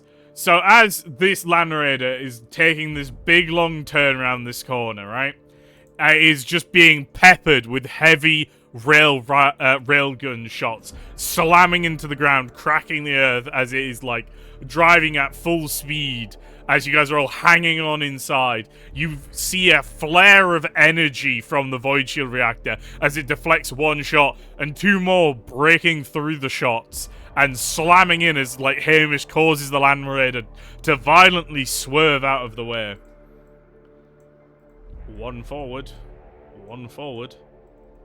Can I engage my mag boots? Absolutely. Lavro will do that. As we have another round of a rail cannon fire. Oh my god. Yeah, this is you unfortunately, you are a big fat ass and exposed right now. Luckily, out of the three shots, they hit one. Nice. Yeah, Donatellis is going to be bracing in the inside of the Land Raider. Yeah. The field save fails. The dodge passes. Don't worry, guys. I can see the... There's another bend turning up. I'm sure we'll lose them there. Another 3 rail cannon shots. Luckily, these are all missing. Yeah, every single one of these just missed. They are 500 meters away here, right? They're gonna stop and aim.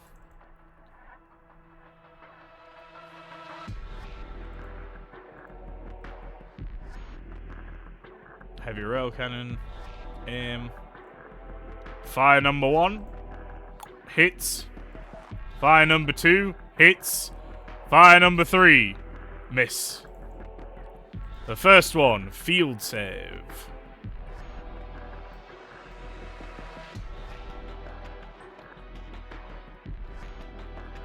Fails. Dodge roll. Fails. Can he have a Twist of Fortune?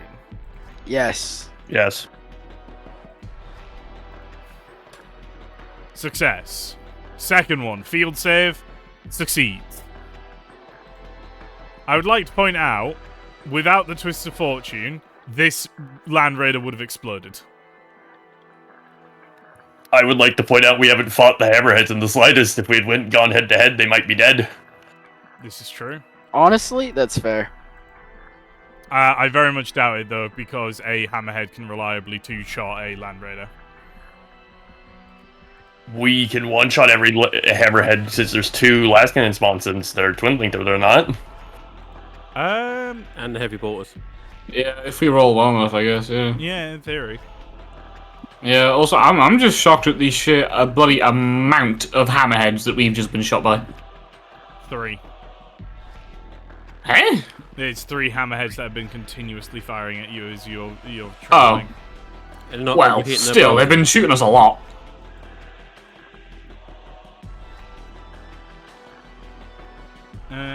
Right.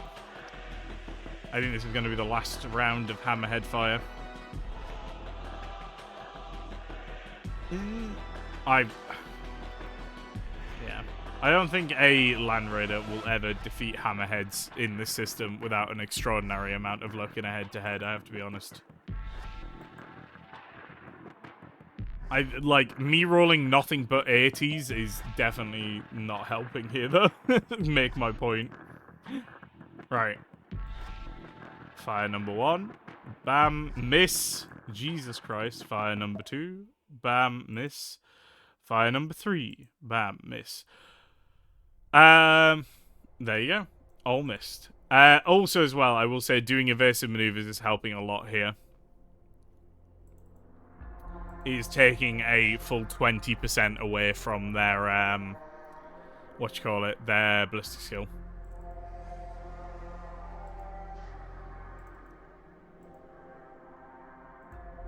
Helps a lot, yeah. Alright. Bam, you guys have arrived at the... Well, you know what? You're going to get a chance to prove it now. You've arrived at Vehicle Depot G.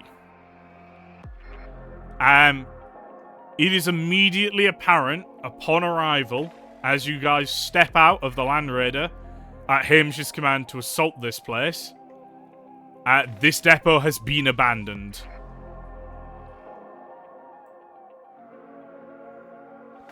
Checks out. All materials have been drawn from it. Yep. No, they have fucked off. They retreated. That actually might explain as well why there was so much stuff at the Depot Beta. Which leaves but one depot left, which is Alpha.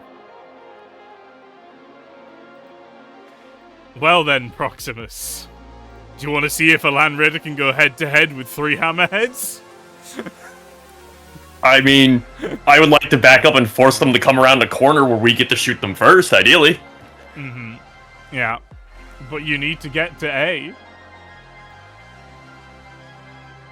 Assault. Kill team, do we want to do this? Because I'm down to do it. I don't care. The idea is very Okay. tempting. I would love to see it. So tactically speaking, I'm going to say Hamish is not going to have you guys wait. Because if you wait here, then the tower will just surround you. Because look where you are in strategium positioning. Like, the tower Weren't they is going to chasing have us? forces that can come and surround you. Like, maybe not too much from here, but there are broadsides here and they are a threat. You know.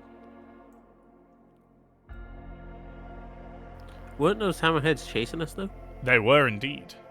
So wouldn't it be prudent just to wait for them to come around the corner, fire, and move? Well, She's, Okay. Go ahead. she's advising us not to, because then the rest of the tower will come from the other side and flank us, and just will be pinned. That is Varb's advice. Oh, surely they should only be like 20 seconds behind us. It's been They're like... faster than us. No, they are the same speed as you.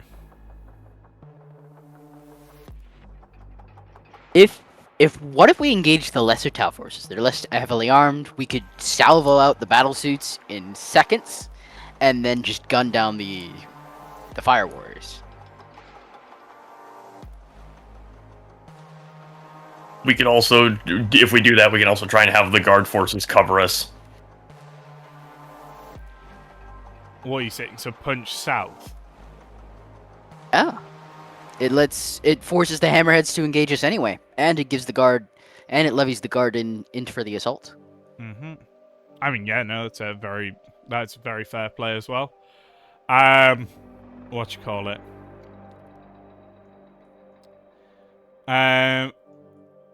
It's a longer route to air though, but also less likely to expose you to hammerheads. Yeah, no, that makes entirely tactical sense. All right, everyone happy with the hammerhead? Not the hammerhead. With the Land Raider swinging south. Yep. Yep. All right. Yeah.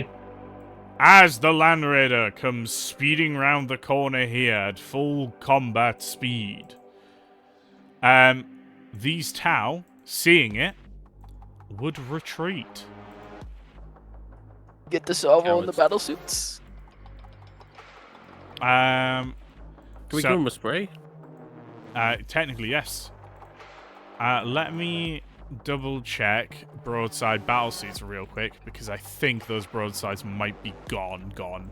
Like, I think they can yeet themselves out of existence. Not if we squeeze them first. That's true. You might like be able to get shots off first, but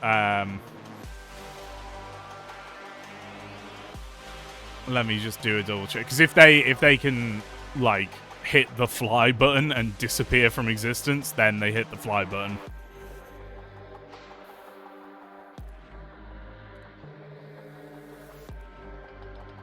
The Fire Warriors are fucked though. They're gonna get gunned down by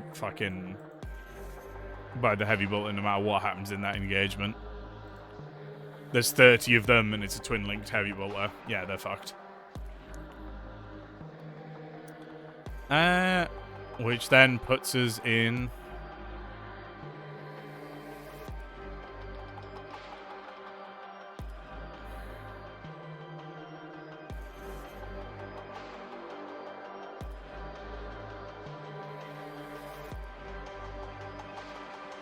TTRPG. There we are. Sorry, I was trying to find a thing.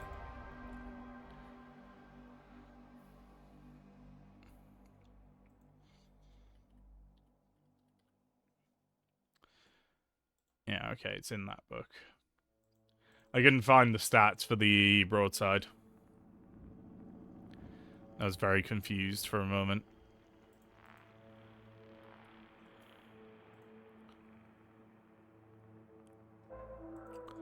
A broadside cannot fly. Yeah, no, that makes sense. Cool. Alrighty. So with that in mind... Oh yeah, technically Marcus's arm is around here if you guys wanted to get out and grab it. Nah, we're good. Sorry, Invis. I just don't think Kiefer Hamish would let us. No, that's entirely fair. Alright. Yeah, these guys can't really escape. Would they just stand there and open fire into it? Yeah, they can't get away. Yeah, they're just gonna it's gonna have to be an exchange of salvos. Alright, trip broadside versus a fucking Land Raider. Let's see how this goes.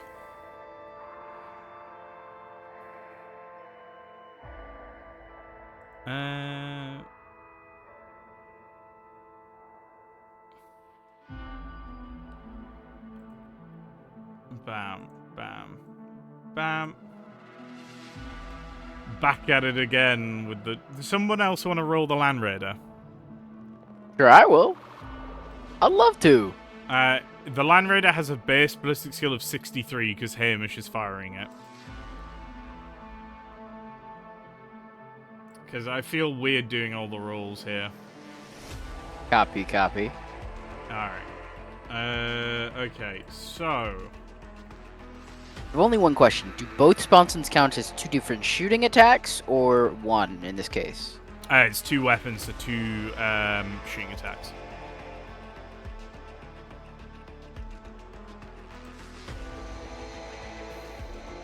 Alright. So the Land Raider is going first because Keeper Hamish's initiative is so good that if he rolled a 1, he beats their maximum possible initiative. Fun. So, yeah, there are 3 broadside battlesuits.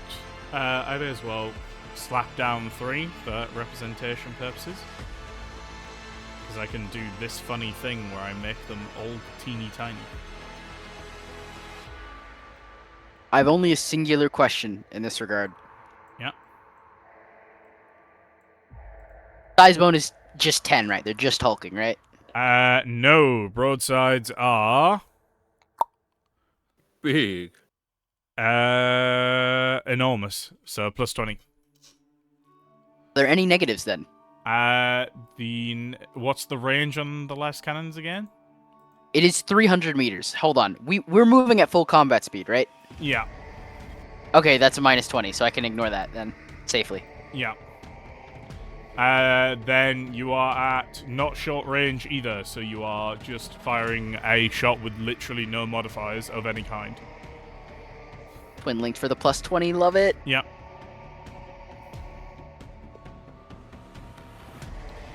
That is 2 shots against 1, so give me a... Can they dodge and still fire? Yes, they can, but they're not very likely to succeed. This feels weird, but this is Deathwatch combat. Sometimes you get a feels weird. They failed their dodge. Oh, that's a very dead fella. What was the hit location, their body? What's that on the first one then? Is that 36 damage? That is 36, and then that's like 60. It's so dead. If that can chain into another, please. Yeah, no, that's just gonna kill 1, unfortunately. Fair enough. Alright. Now fire the next last cannon. Yes, now fire the second, Sponson. I will spend a fortune to add a degree of success to get 2 hits. Yep.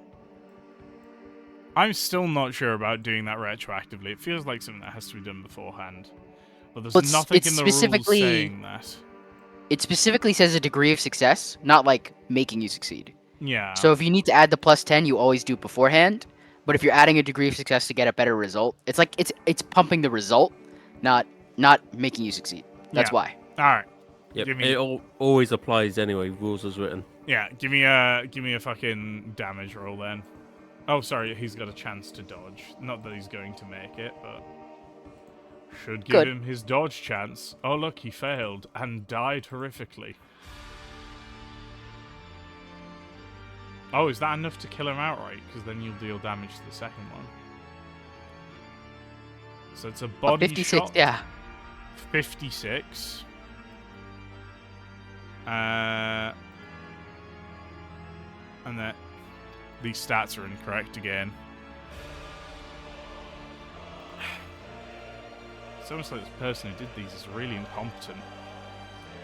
It's 5d10 plus 10, which is the regular las cannon. No. The fucking broadside stats are wrong. Is it soak 10? It's soak fucking 25. But it was down as soak 6. It's got the stats. It's got the toughness stats of a regular Tau, not the toughness stats of the suit. Either way, it's definitely dead. Because that's the 45 damage with its regular soak in. Which means just the 1 firing back. Which is at short range with a single shot and a half aim. At a very large target, so that's just 20. Fire. We moved our full combat speed, so that's a minus 20, right? Or am I tripping? You're tripping. Because you're doing tactical maneuvering, not evasive maneuvering. It's a minus 20 for you to fire, because you moved twice its tactical speed, not to be shot at. Right, my bad. I was mixing that up with Florit. No worries. That is a hit. Is purely to see if the shield activates now. That is the only defense it has. Which it does not. Which means roll full damage. Keeper Hamish can dodge, no? Nope. Fired weapons. Oh, wait. You're, oh, I'm not sure. Hang on, let me double check. She grants plus 20 to the hit size, would suffer a minus 20 for every success.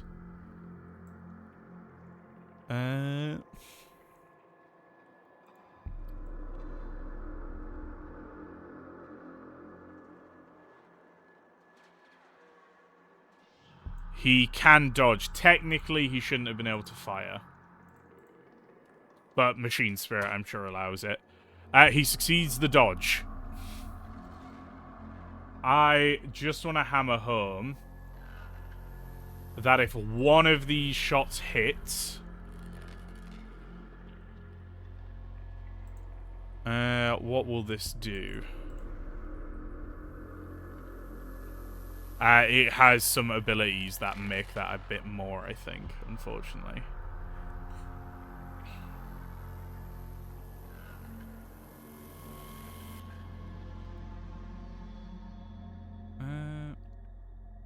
Maybe 15 is still not inconsiderable, but still.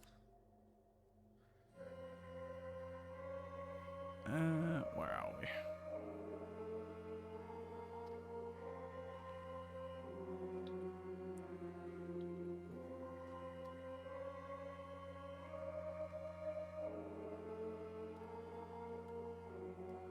Oh, apparently not. That's all good. I thought felling did something to vehicles.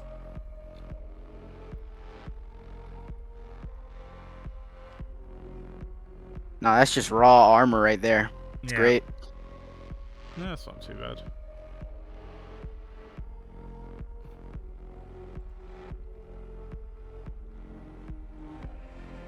Just want to check something. I think this is a heavy rail gun, not a rail cannon. That less then? It might be less on the pen. No, that looks correct.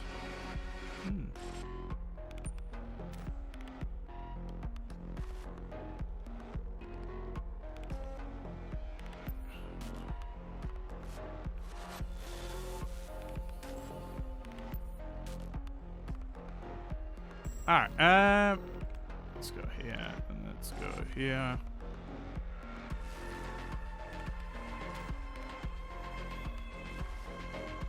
No, these are identical. Interesting. Oh! It's twin-linked. That actually matters. Every success dodges a shot, though. So that doesn't matter here. So yeah, no, Hamish has dodged all the shots, luckily. Alright. Didn't take any damage, or? Nope, no damage taken, which means you're gonna kill that. No, I just wanted to roll the damage to just illustrate. Fair enough. Yeah, it's not terrible.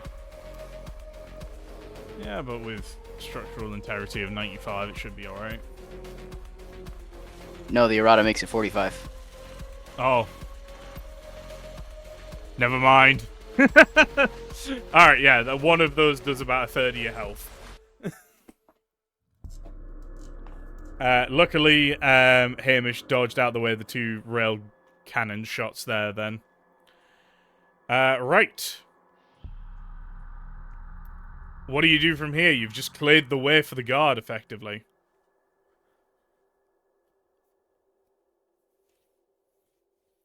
Magni will pipe up to Keeper Hamish. Might I employ Vox, our orbital surveillance, to check where the armored column that we had initially been avoiding earlier ran off to?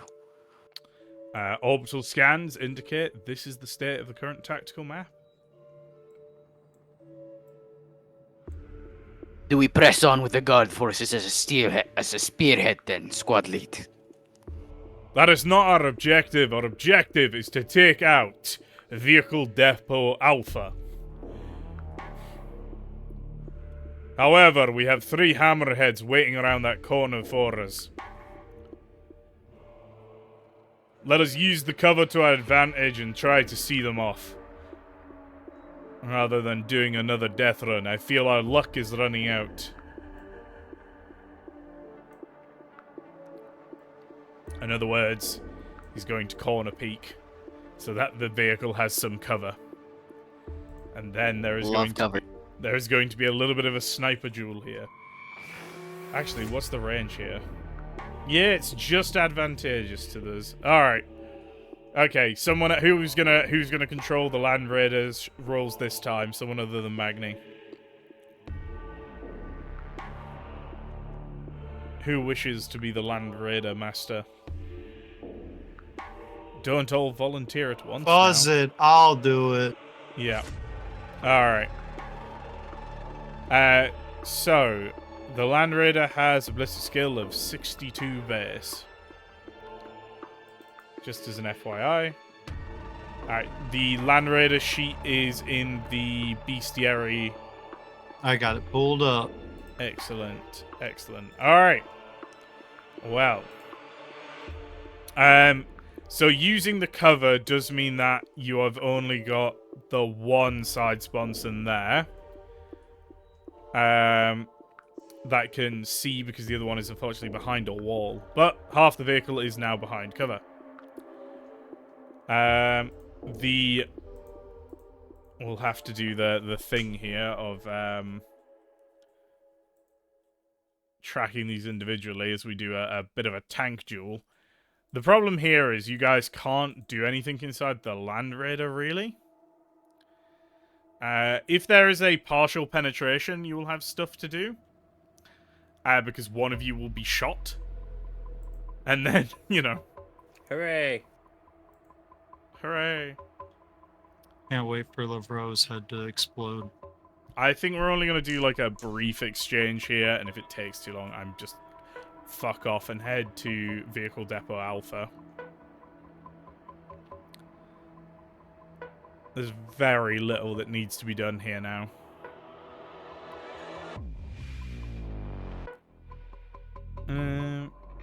Right, what am I doing? Oh yeah, I was grabbing the hammerheads and popping them down. Bada bang. Bada bing. Bada boom. Alright, so all three of the hammerheads are going to have eyes on you.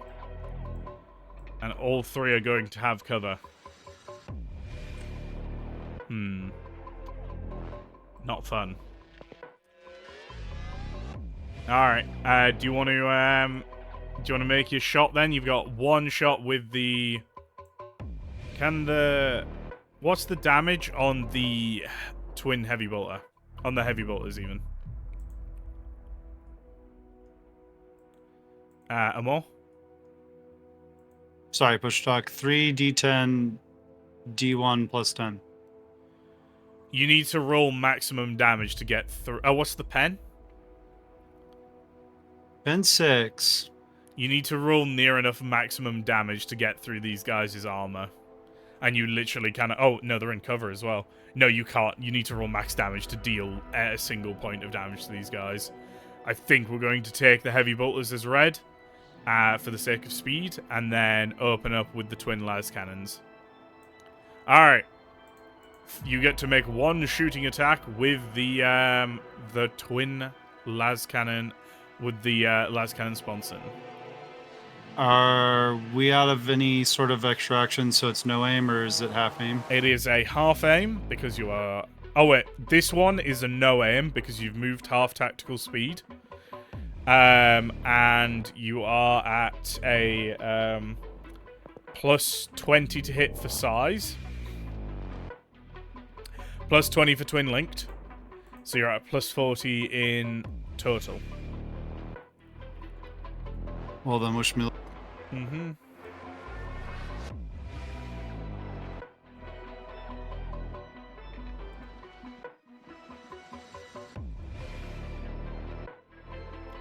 That is roll a damage. Hit. They technically get a chance to dodge.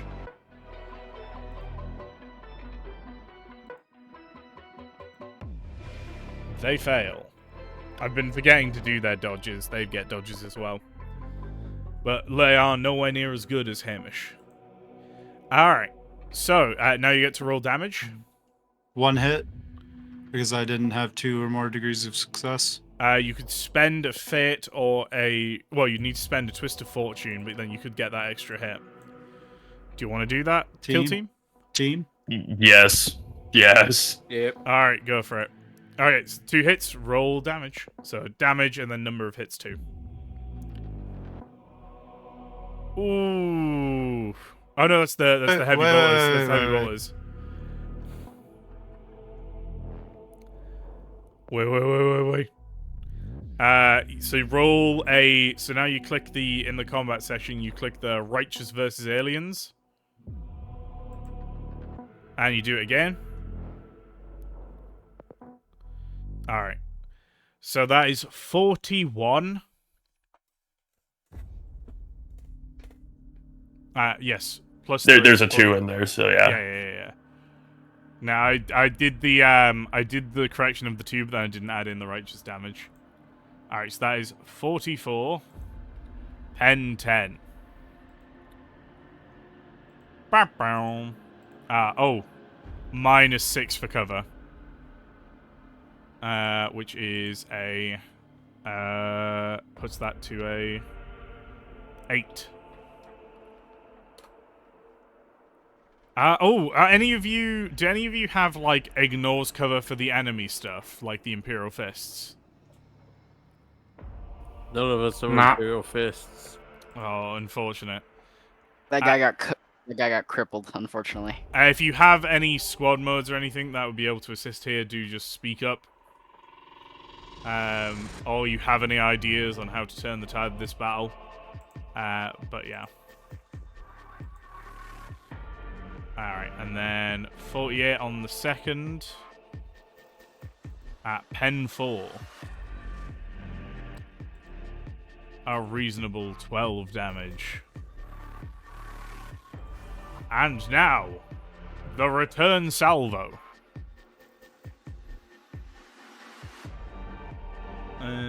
Half aim, normal, single shot. 20 to hit for size. And that is it.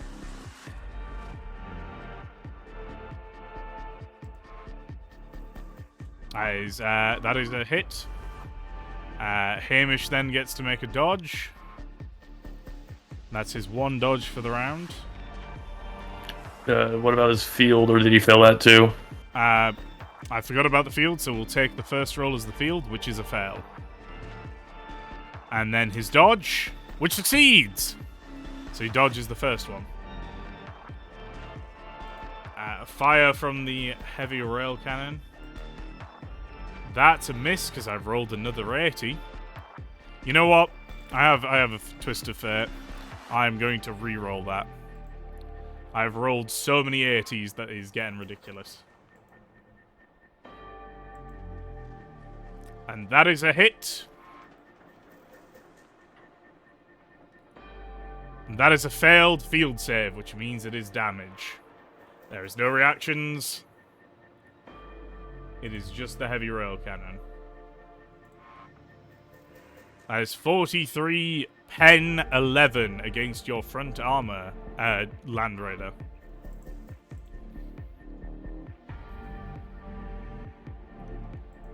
If you can do that, Amor.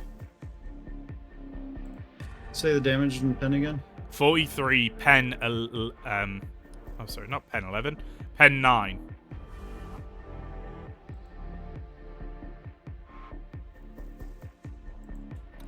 Delicious. I think, what are you, alright, genuine question to the kill team. Being in cover here is probably gonna win out in the war of attrition, but it's just gonna take a while. Yeah.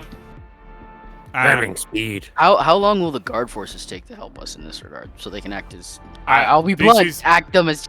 This is like taking 3 seconds. The guard are probably like 10 minutes away.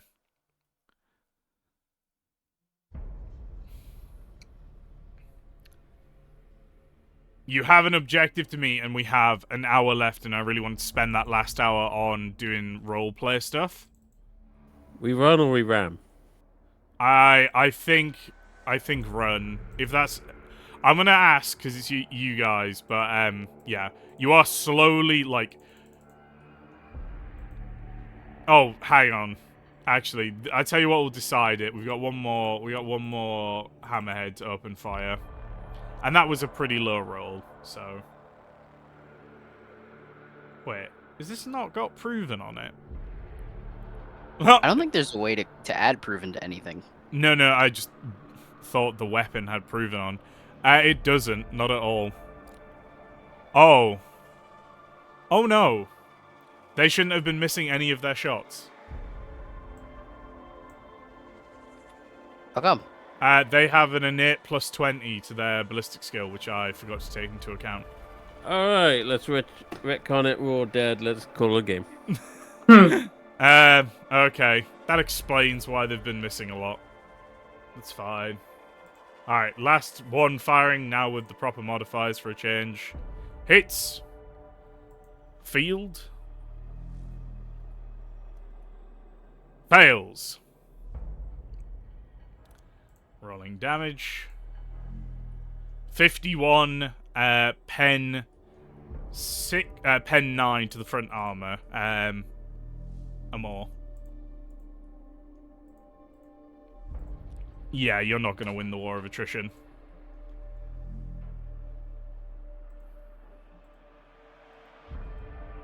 You are probably going to go down if you just exchange fire with these guys. If you ram forwards, you'll probably be able to down maybe 2 of them. The problem is they'll still be in cover, you'll be out of cover, and you'd be gambling everything on downing them. I would suggest running here. I think that I don't think you can win the head-to-head here.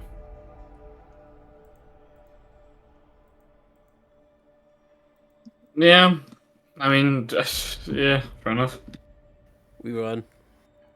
Yeah. Alright. I will, however, give this to you because it is just end it time.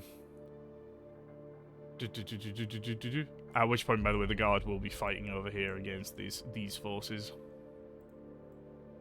Oh my god. There will also be... Oh, there would be more tower around here. I'm just going to take it as red. Bam. There's probably no more hammerheads left here to disrupt you.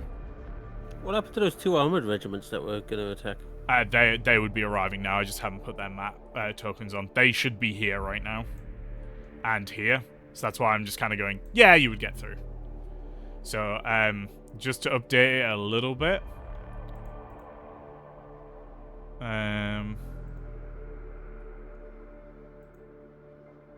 Just to help illustrate what is happening now.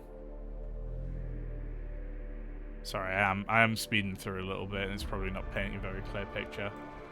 So at this point,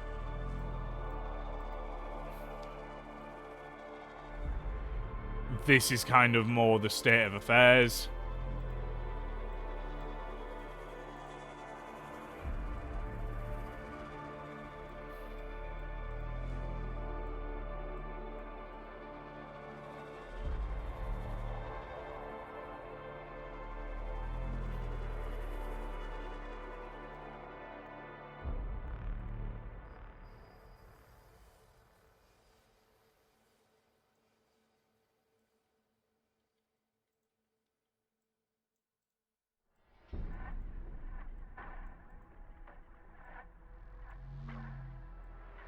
Like I said, I'm not going to update the map, but no, I am updating the map.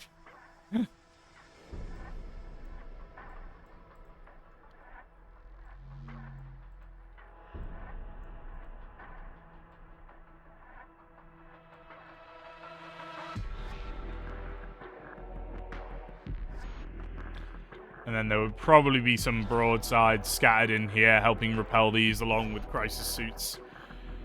But I mean, I hope that kind of gives a rough idea of how the Tau lines are looking compared to the Imperial Guard lines. So really, the Western Front could succeed so long as we get that one last depot. Yeah, absolutely. So I think you guys would probably go up the air. I think there would probably be some broadsides or crisis seeds that hit you, but like, you'd make it through. You're a land raider unless it's the fucking hammerheads. They're not going to get you. And then slam bam through here. I mean, the broadsides might, but you would just prioritize them down, and you can pop them easy enough with your side sponsons. All right. Which leads you to the final vehicle depot. The Land Raider, now a little bit scarred and battered, having taken a couple of the hammerhead rounds and looking a little bit worse for wear.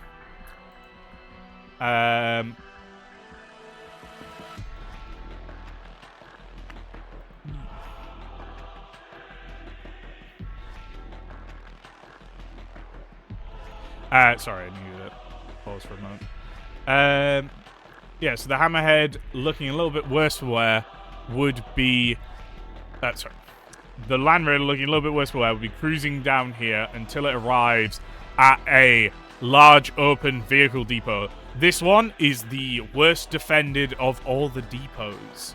It is essentially a flat area surrounded, like a flat area of a dusty sand. Oh, the fucking map's gone. Never mind.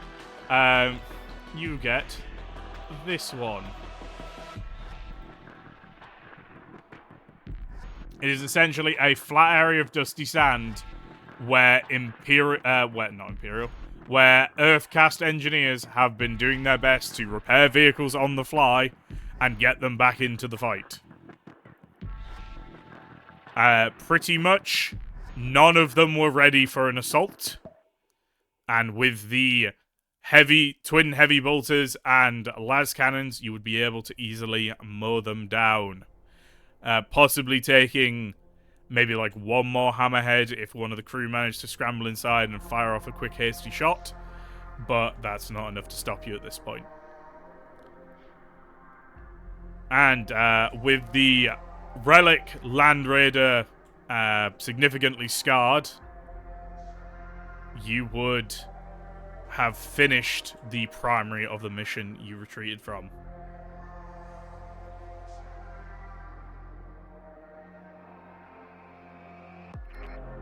Hooray. Woohoo! At which point, I think Keeper Hamish would order the extraction, because he has more important things to do. Bigger stuff to analyze, bigger fish to fry. Mm-hmm. Alright. Does anyone want to do anything? Throw a fit that Hamish is ordering extraction? Or are you happy to leave it there and go back to the Lance of Penance? Going once. Going twice. Going thrice. Squad leader will be out. We're all good. Alright. Yep. Bam. Alright, people. It's time for the real reason we're here today. Upon your return to the Lance of Penance, I'm gonna need to grab an invis. We're gonna have to add an extra marine to the screen.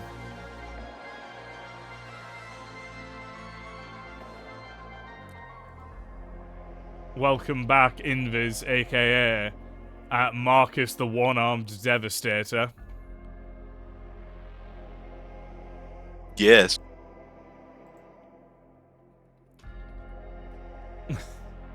I need like a conference table to put everyone around. So it's just a bunch of Marines all like stood ready. Where are you? Would I be out of the Apothecarium at this point? Yes, you would be. And I'm just getting you in here as a personage, and then I will deal with this.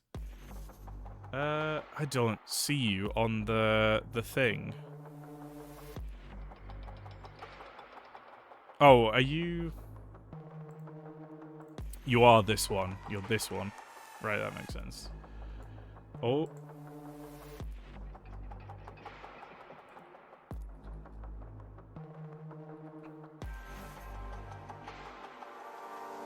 Alright. Where are we? I'm just adding you into the overlay hastily. Because it would have been weird to have you in here beforehand, to be honest. So I'm going to clone one of these. Where's the duplicate?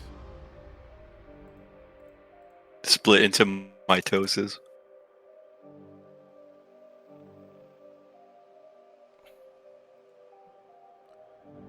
Rename to Player 6. The legendary Player 6. My god. My goodness. They didn't think it No was way. possible. Oh, wait, no, that's not. It doesn't work. It broke everything. No! Oh no. When you try This is so why it's hard, impossible. That's and what you get don't for your succeed. hubris. And in the end, it doesn't even matter. Alright. And then if I pop you down at the bottom of everything. Oh, shit. Alright, this technically works. Everything is fucked. Oh my goodness. What is Everything this? is fucked on the stream. Don't worry. Don't worry, guys. I got it. I'm looking at it right now. What is going on? Marcus standing ominously behind us. I know, Guys, he's behind us, isn't he? I know why it's breaking. It's because Marcus is in the, he's in the fucking thing. He's in the grouping, which is causing some weirdness. There we go. Alright, sorted. Alright, Marcus. You're back with us. Leverex, you are here. Orn, Proximus, Donatellus, and Magni. Alright, upon your arrival back to the Lance of Penance, Marcus, you have been awoken and made stable by this point, though you are not out of the apothecary full-time, but the Watch Captain has summoned you and the rest of Kill Team Skybreaker to a detailed briefing. So Keeper Hamish is there, and the Watch Captain. But yes, so you are all essentially sat around the Strategium table, within the Strategium, kind of on the benches. Would the kill team be sat together? How would people be sat? There's a lot of benches to choose from here, and they do support Astartes in power armor. Donatellus will be essentially as close to proc as he really can. There will be at Fro least would one be bench. next to Orn.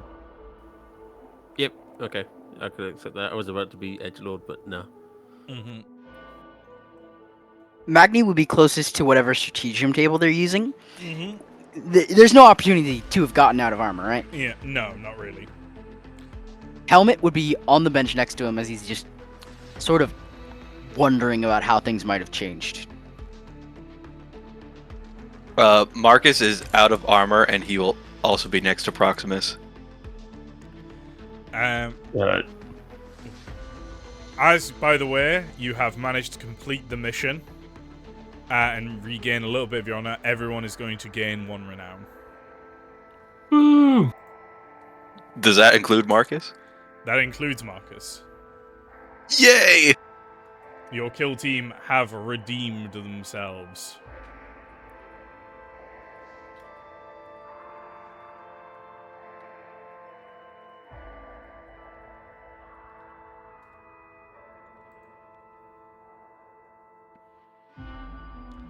Alright. The watch captain is going to be kind of looking at you all arms folded, clasped behind his back, and he is just going to go. The mission under Hamish was a success. But still, you all put the success of the Mel'ek attack in jeopardy with your hasty retreat. However, I merely reviewed the logs. I was not on the battlefield. This is your opportunity to convince me that this mission was beyond you. That this was an impossible task that you were asked.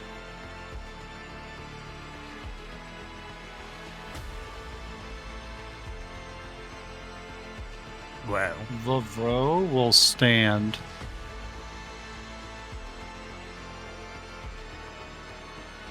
And look at the watch captain.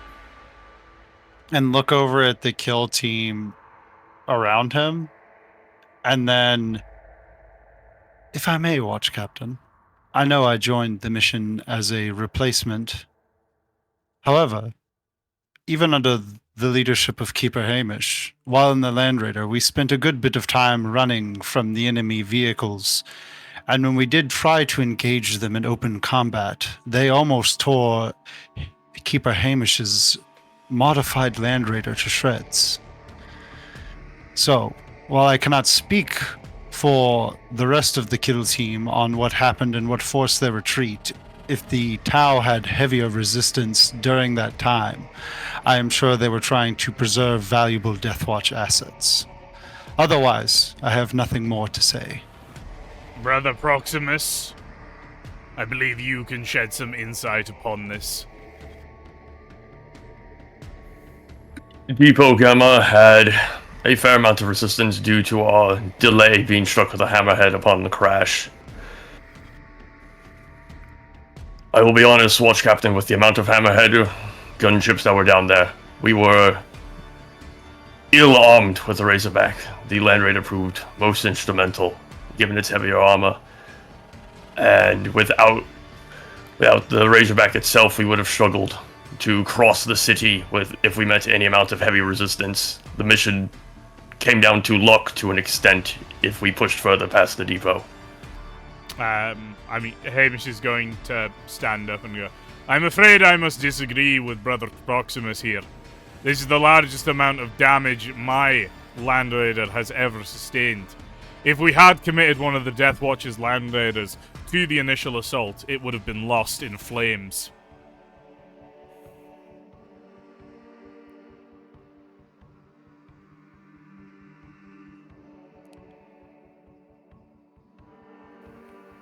That I must say, Keeper Hamish, if anything, that further proves this mission was beyond the capabilities we brought for. The watch captain is going to clear his throat loudly. I am afraid I must disagree. There is one key element that made your tactical plan fail. Your initial tactical assessment was correct, Proximus. It was running from the foe that was the correct action after the crash. But Brother Magni, you opened fire against your squad lead's orders.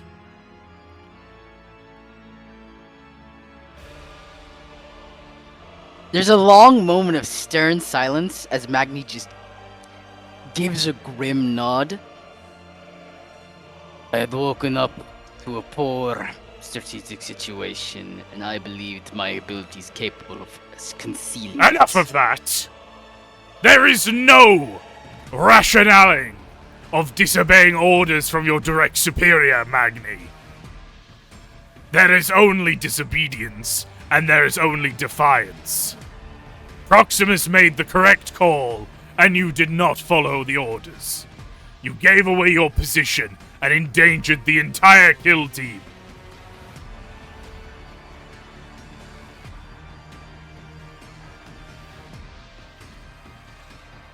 I will hold accountable for my failure to follow orders in that circumstance, and I will not seek any forgiveness for my ignorance.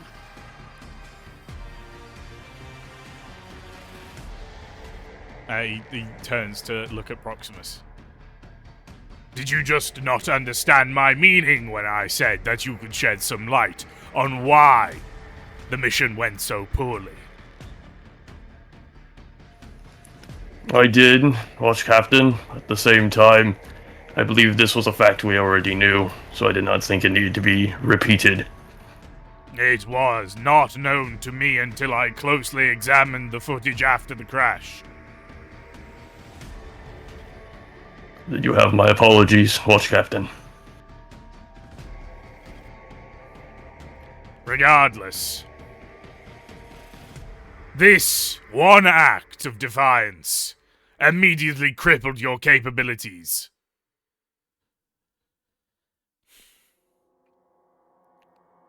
And at that point, the mission could be argued to be unassailable. However,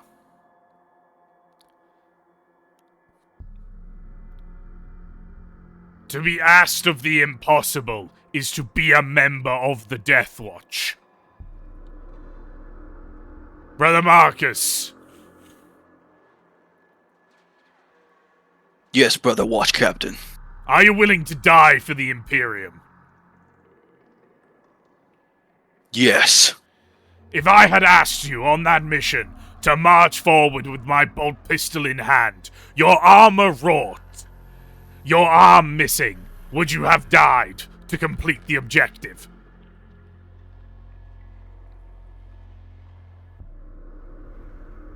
Yes. Marcus will say this, kind of sighing at the same time because he knew, looking back on it, he made a mistake running.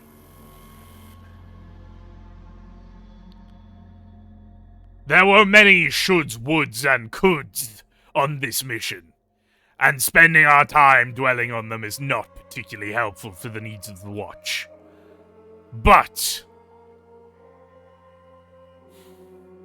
a few things must be addressed so that they do not happen again and endanger your lives in future.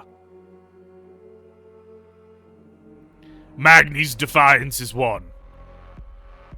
Proximus, you made a correct tactical assessment, and it was denied. I believe if your initial tactical assessment had been followed, your mission would have met with great success.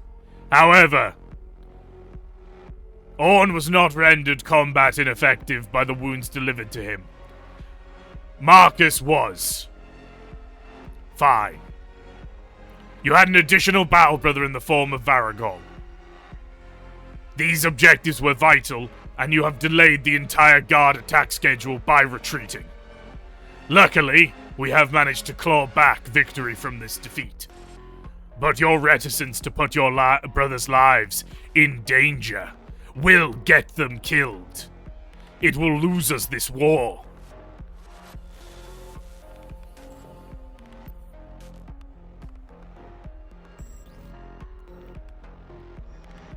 Sagas are meant to end, after all. What is live Proximus reaction for this? He's sitting there and he's thinking over the Watch Captain's words before he speaks again.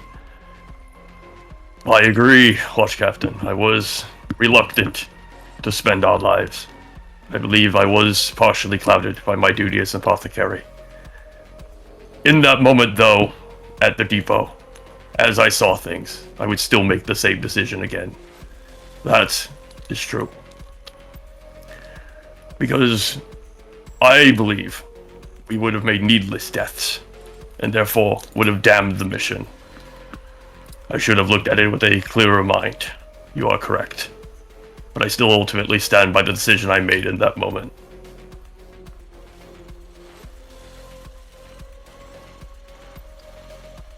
It is often better in the Deathwatch to partially succeed in your primary objectives at the cost of every Marine's life than it is to fail.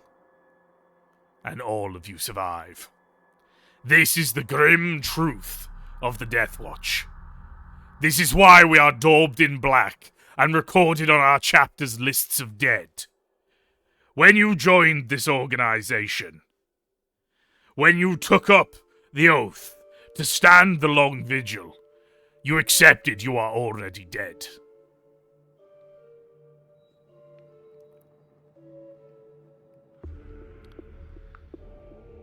There are precious few of us who get to go home.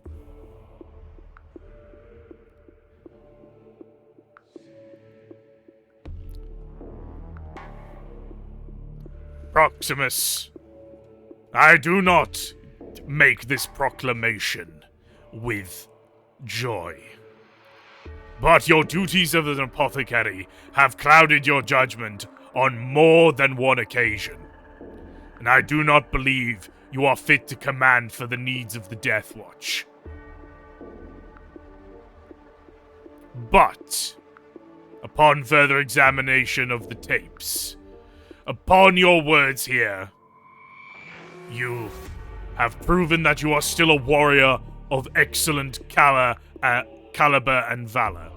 But this is not the pitched battlefields anymore. We fight in the dirt and the grime. Morals must be compromised for the survival of the Imperium here. As such, your writ of command is being rescinded.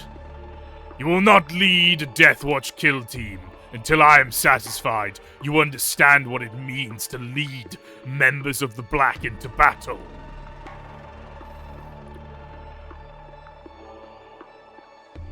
I do not think this is a great burden or punishment for you, because leadership has always seemed an ill suit for your humors. I agree, Watch Captain.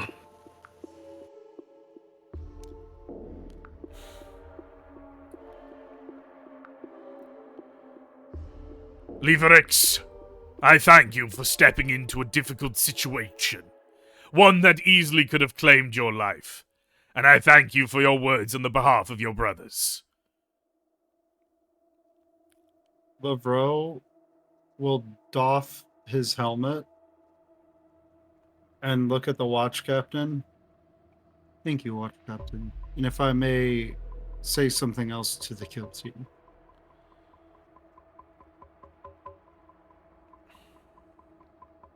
Magni turns his head to listen. As does Donatellis. As does Marcus. His eyes will linger on the watch captain a little longer, and he'll kind of nod knowingly to the watch captain and turn to look at the kill team. Let the watch captain's words ring true, as I have no chapter to return to. There's a reason I wear the black, and that I do not get to host my chapter colors. I do not have a home to return to. This is my home. This is my new chapter. And I would just as quickly die for everyone on this watch station if it meant that a kill team die rather than an entire watch station or an entire chapter. My chapter gave the ultimate sacrifice, and in their efforts, more than half of an Imperial planet's population was saved and made it off-world. I cannot speak any further on the matter, but if a chapter is willing to die, then all of us must also be willing to die to complete the mission.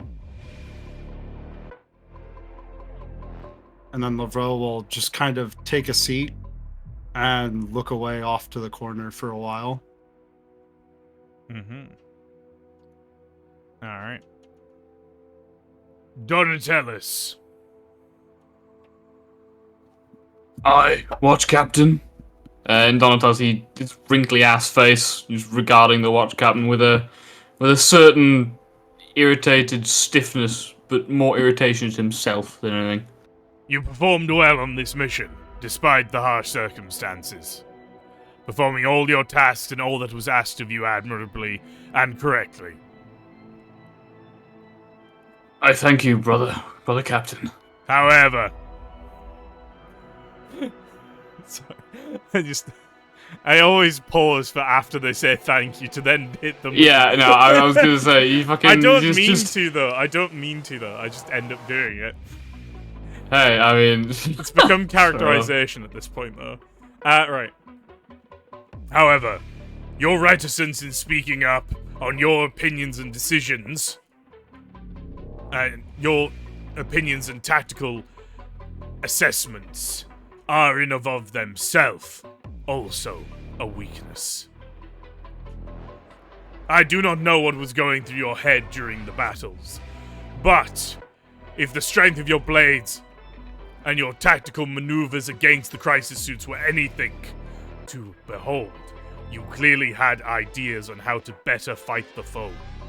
Ideas your brothers could have used.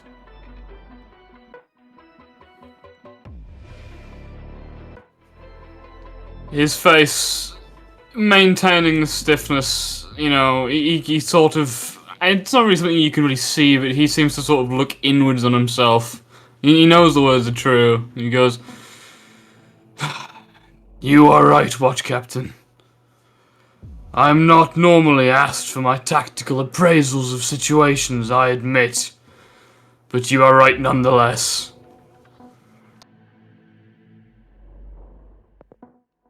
Marcus Orn. Aye, Captain. You both performed admirably upon this mission as well. You Hang on, is he saying this to Marcus as well? Yes. Alright, you cut out there, Hart, sorry. No worries. You both performed admirably on this mission, fighting to the last, even under great fire, even when you took blows that should have killed you. You stood and fought. That I commend. However,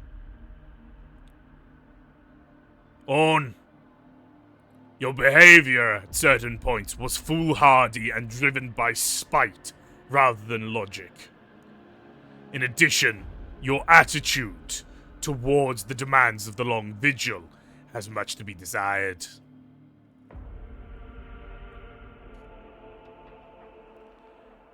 You cannot.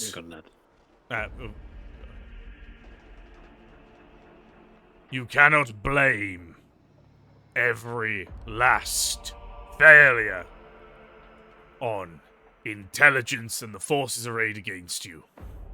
Much is required of the Long Vigil, more than we would ever expect of any other Astartes in the Imperium. But you, as members of the Deathwatch, are 1 in 10 million. You are the finest Astartes. As such, we expect kill teams to face entire battle groups that we would normally field companies against. There is sometimes nothing that intelligence or recon can prepare for. There is sometimes no point in knowing how outnumbered you are.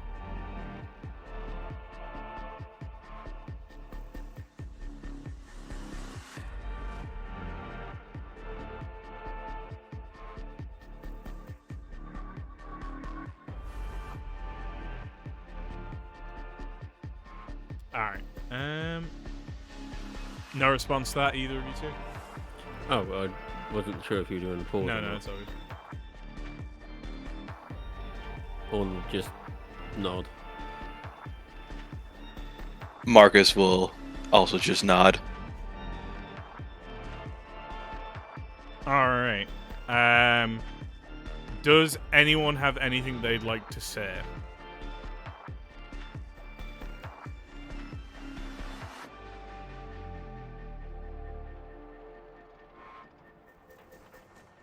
No.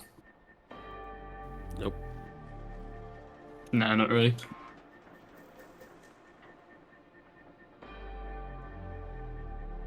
Alright. Very well, kill team. Dismissed. Right. I know that Donatellus does, but does anyone want to do a little roleplay scene? to kind of cap off the story of this mission, because obviously it's kind of bled into your roleplays. So if you'd like to do a little roleplay scene for the VOD, to basically be like, Proximus pulls aside Magni and bitch slaps him, or similar. No, Magni has not done anything to deserve that yet. So yeah, if anyone wants to do anything like that, let me know now. Otherwise, me and Donatellis have a little thing from a previous mission. Hell yeah! Can Marcus talk to Magni? Absolutely, yeah. So this would, are you fine with this taking place in the armory as you guys are disarming and stowing away your weapons back with Forge Master Adio? Yeah, I would not mind. Well, Marcus is following purely naked or in his robes. It's just a naked Marine in the station. Yeah. Oh yeah, no, Marcus is in his fucking like just robes because he's not in power armor. He's in Yeah, he's in his tighty whities. yeah, he's in his medical gown. So we enter the armory, and like Magni reaches his locker, and he starts to de-gear from like his gauntlets, his helm, and everything. And after he stowed his weapons, he basically says it bluntly. What is it you wish to speak of me with, Uriel? There are few things that I wish to speak to, few even. There are few people I wish to speak to rather than cowards in the face of death and glory. You are correct to call me a coward. It was a spur of the moment. It was an incorrect assessment. I know this now. There is no harm in making a mistake.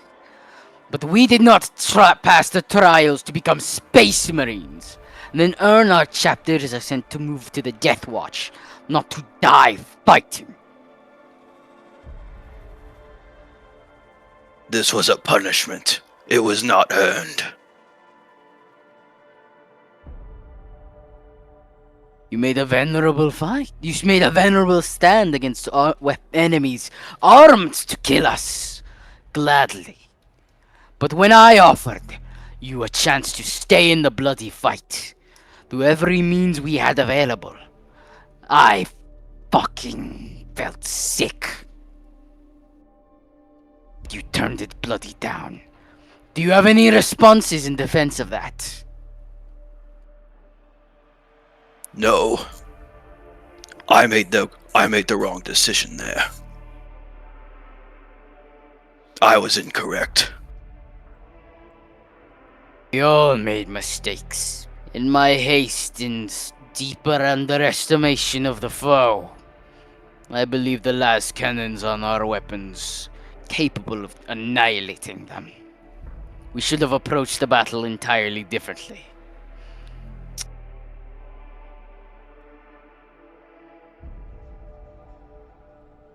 Do you intend only to provide short responses, or do you have something you wish to say, Marcus? No.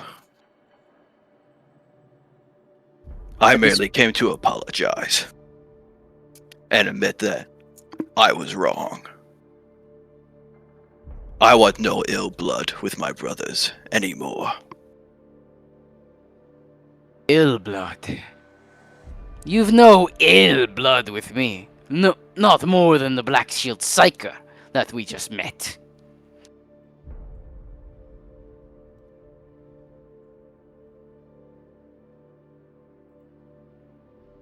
However, the only thing that I will speak in terms of ill blood, Marcus, is that I know I cannot count on you when the going gets immediately tough.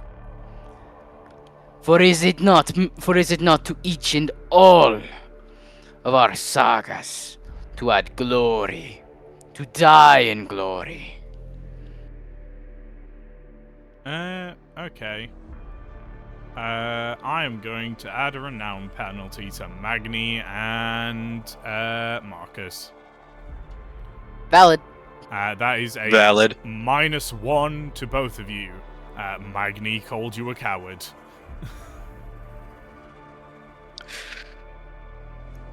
You know what?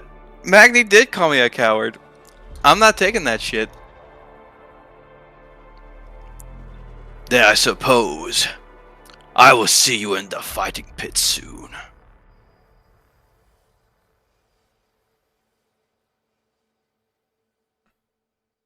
I will not sit down while you challenge my honor. Honor. Honor is earned on the field of battle. And if you wish to act a child and claim to defend it after you were offered the chance to uphold it, then I think I would rather live with the disdain of having called you a coward than ever answer that challenge.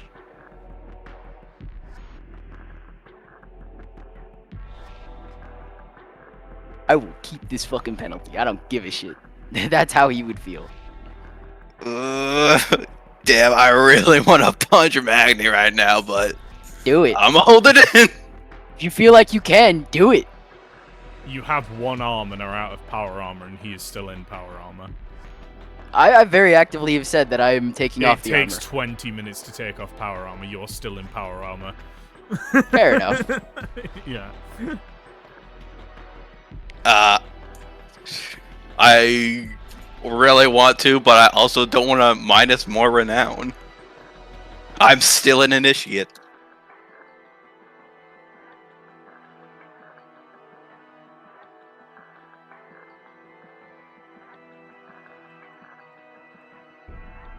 Marcus will just walk away after that, I guess.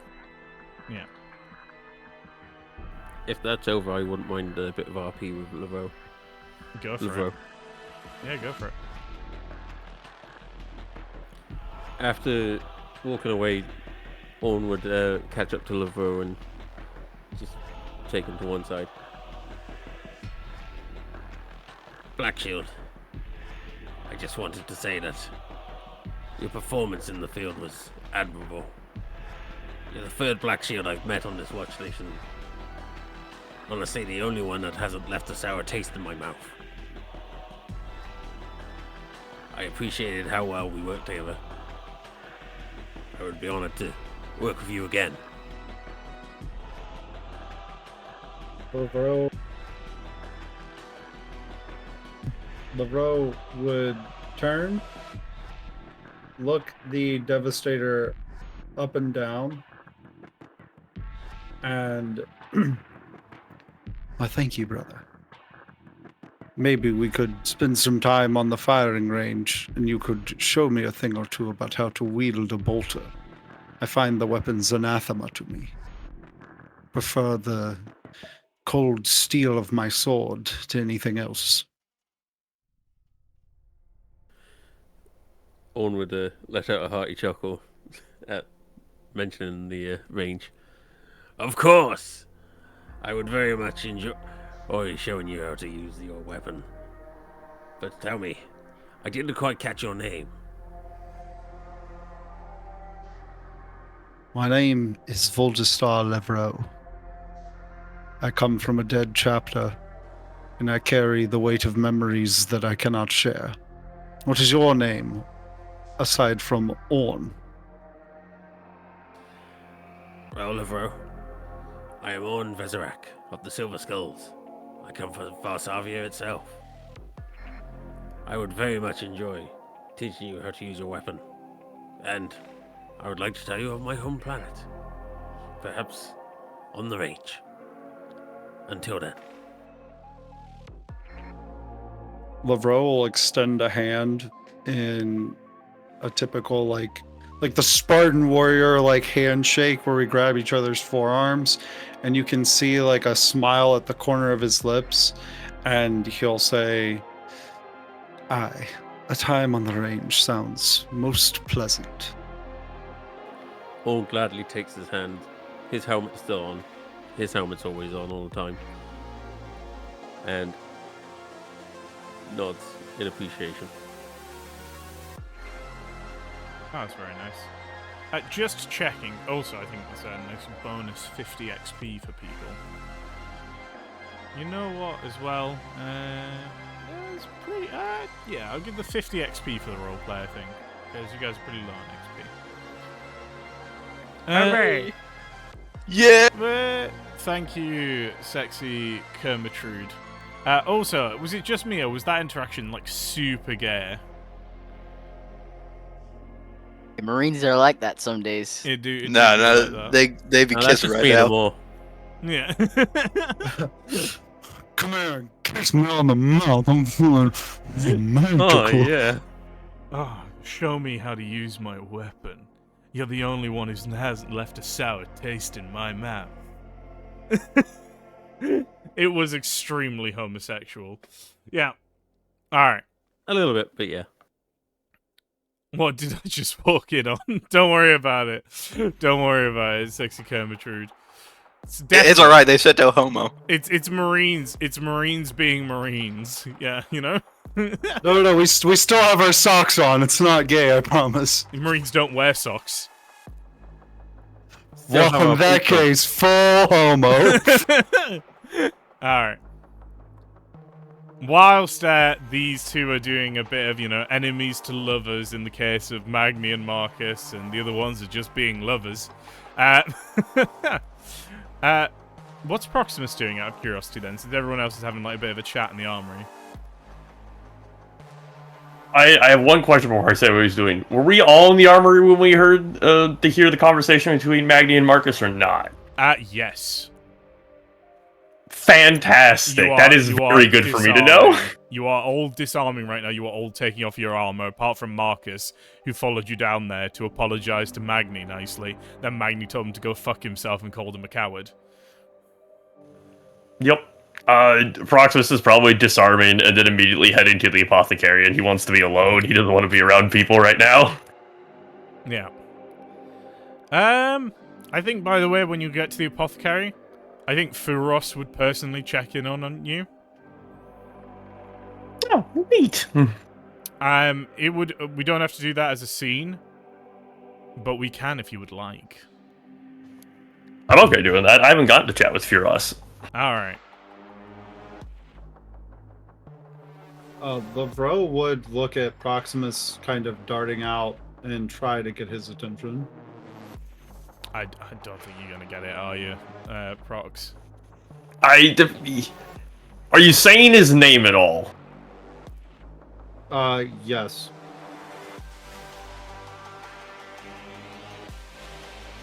What does Proximus wear out of armor, by the way? Like marine-sized combat fatigues with kind of the weird Roman, robe kind of over it. Yeah, like the fucking, like the legionary fatigues, like those. Yeah, but then he's got kind of like, it's always the image of the Romans with like the white robe and the red robe on top of it. Yeah, I know what you mean now. Yeah, it's a fucking weird one. Alright, yeah, I get you. Alright, sorry. I was just curious. Well, yeah, you're good. He just wears the red one. He doesn't wear the white one over his combat fatigues. Yeah. I do think he's going to ignore you right now. I think he's a little lost in his thoughts. He's got a book in hand, but he's lost in his thoughts, I think. Yeah. No, entirely fair. Alright. Let's do a little check-in with Furos on Proximus, and then we're going to get to Donatellis, who has been waiting an age for this. It's Johnny. been so long. Yeah. Alright. Proximus, as you eventually get back to the Apothecarium, you would be stopped by a armored Furos. Brother Proximus, is everything alright? In some cases, yes, and others, no, Chief Apothecary. I haven't had the full report yet, but I've been told to expect one from the Watch Captain. I would expect him to do nothing less, and it is a fair assessment, I believe, frankly. I doubt. Not to say anything against the Watch Captain.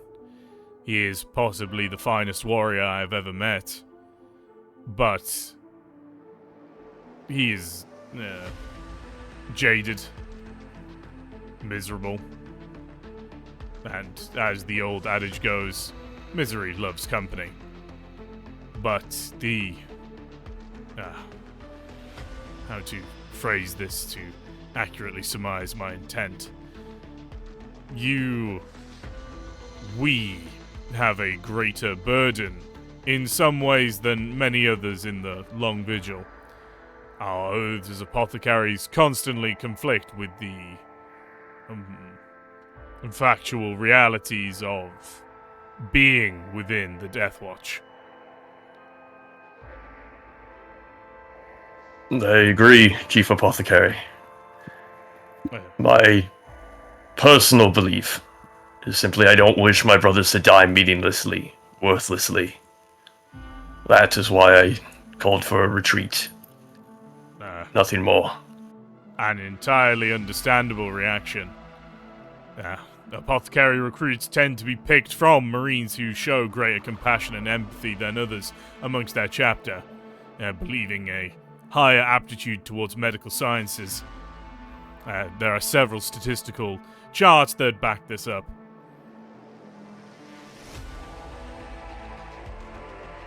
There's a little bit of a smile at the corner of Proximus's face, and at the mention of statistics and all that. It is worth reminding people that Furos is a Nova Marine. Of course. He is from the Autism Numbers chapter. I appreciate the compliment, assuming there is one in there. But I do need to reassess myself to some extent.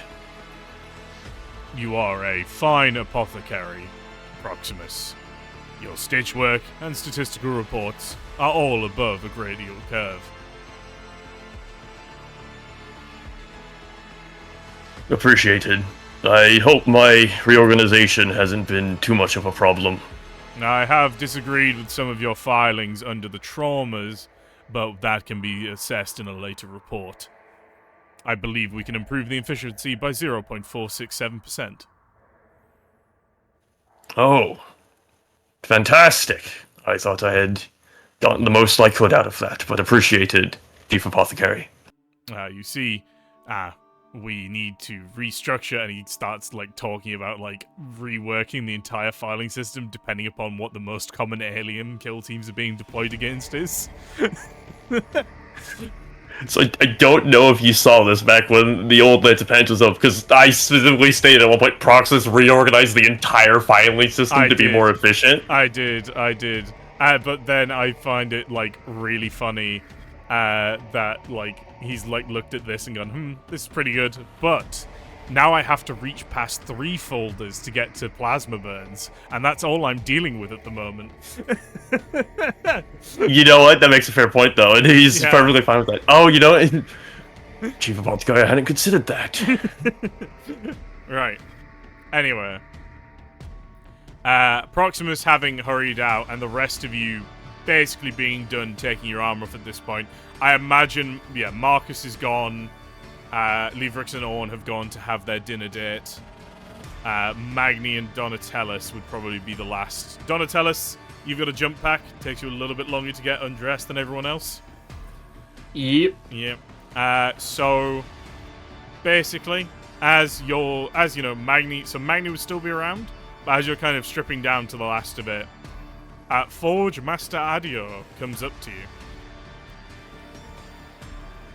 To Magni? No, to Donatellus. To me. Brother Donatellus, I have finished my chemical analysis of those sword fragments you gave to me. Very well. What do they say to you? Oh, they say nothing.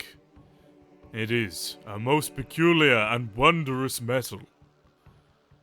Not particularly wondrous in properties, but its aesthetic luster is quite beautiful. I would be very happy to receive a large amount for ornamentation on some of our finer pieces. Though it would be for purely aesthetic reasons, and the watch captain is unlikely to allow me to introduce a foreign metal onto one of our relics. But this metal is very intriguing in its regular properties, being an excellent conductor for power antimatter fields. Donatellus's eyes sort of widen a bit, and he goes, "Oh." His artisanal senses, being a student of the Blood Angels, sort of being piqued at this information. Yes. Unfortunately, it appears to have a crystal lateral component, meaning that once it has been broken, it is extremely difficult to reforge, and I have yet to find a temperature that can melt this strange metal. There is perhaps some artifice to undoing its chemical bonds that I have not yet discovered.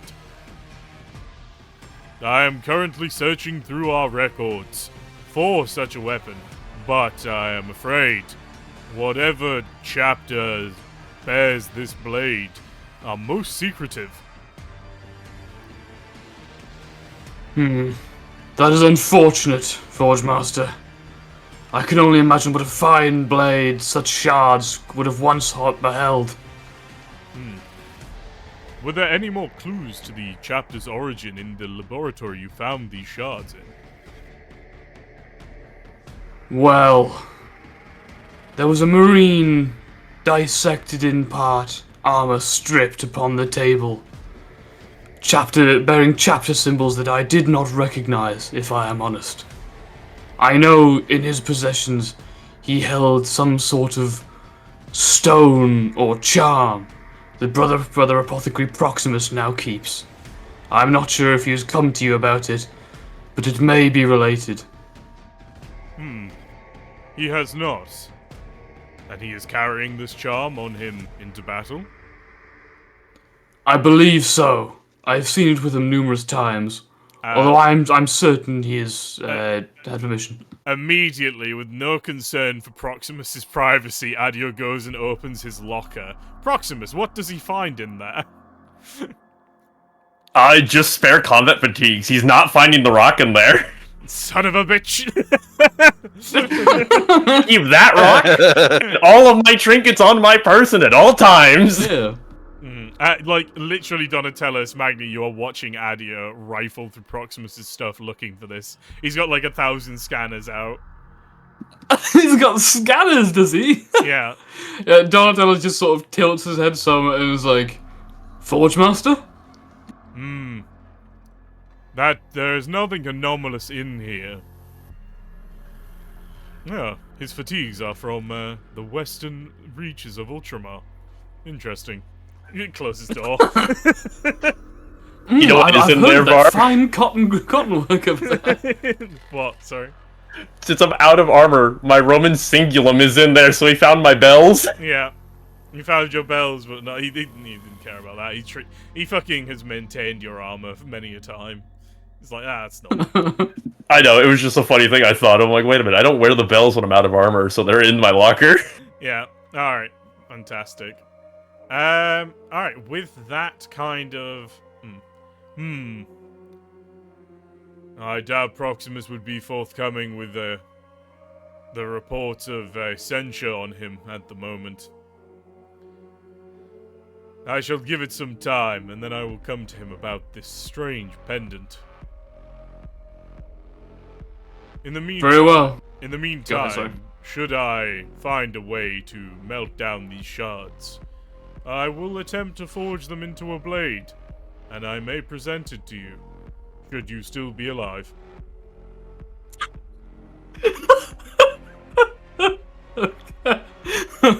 Okay. Right, yeah. Donatello's, Wait 1 second. Okay, yeah, somewhat taken aback at the bluntness of Adio's comment. He nonetheless recenters himself and he says, I would be much obliged for such a gift, Forge Master. Yes. I would use it well to slay enemies in the Emperor's name, bring glory to the Deathwatch.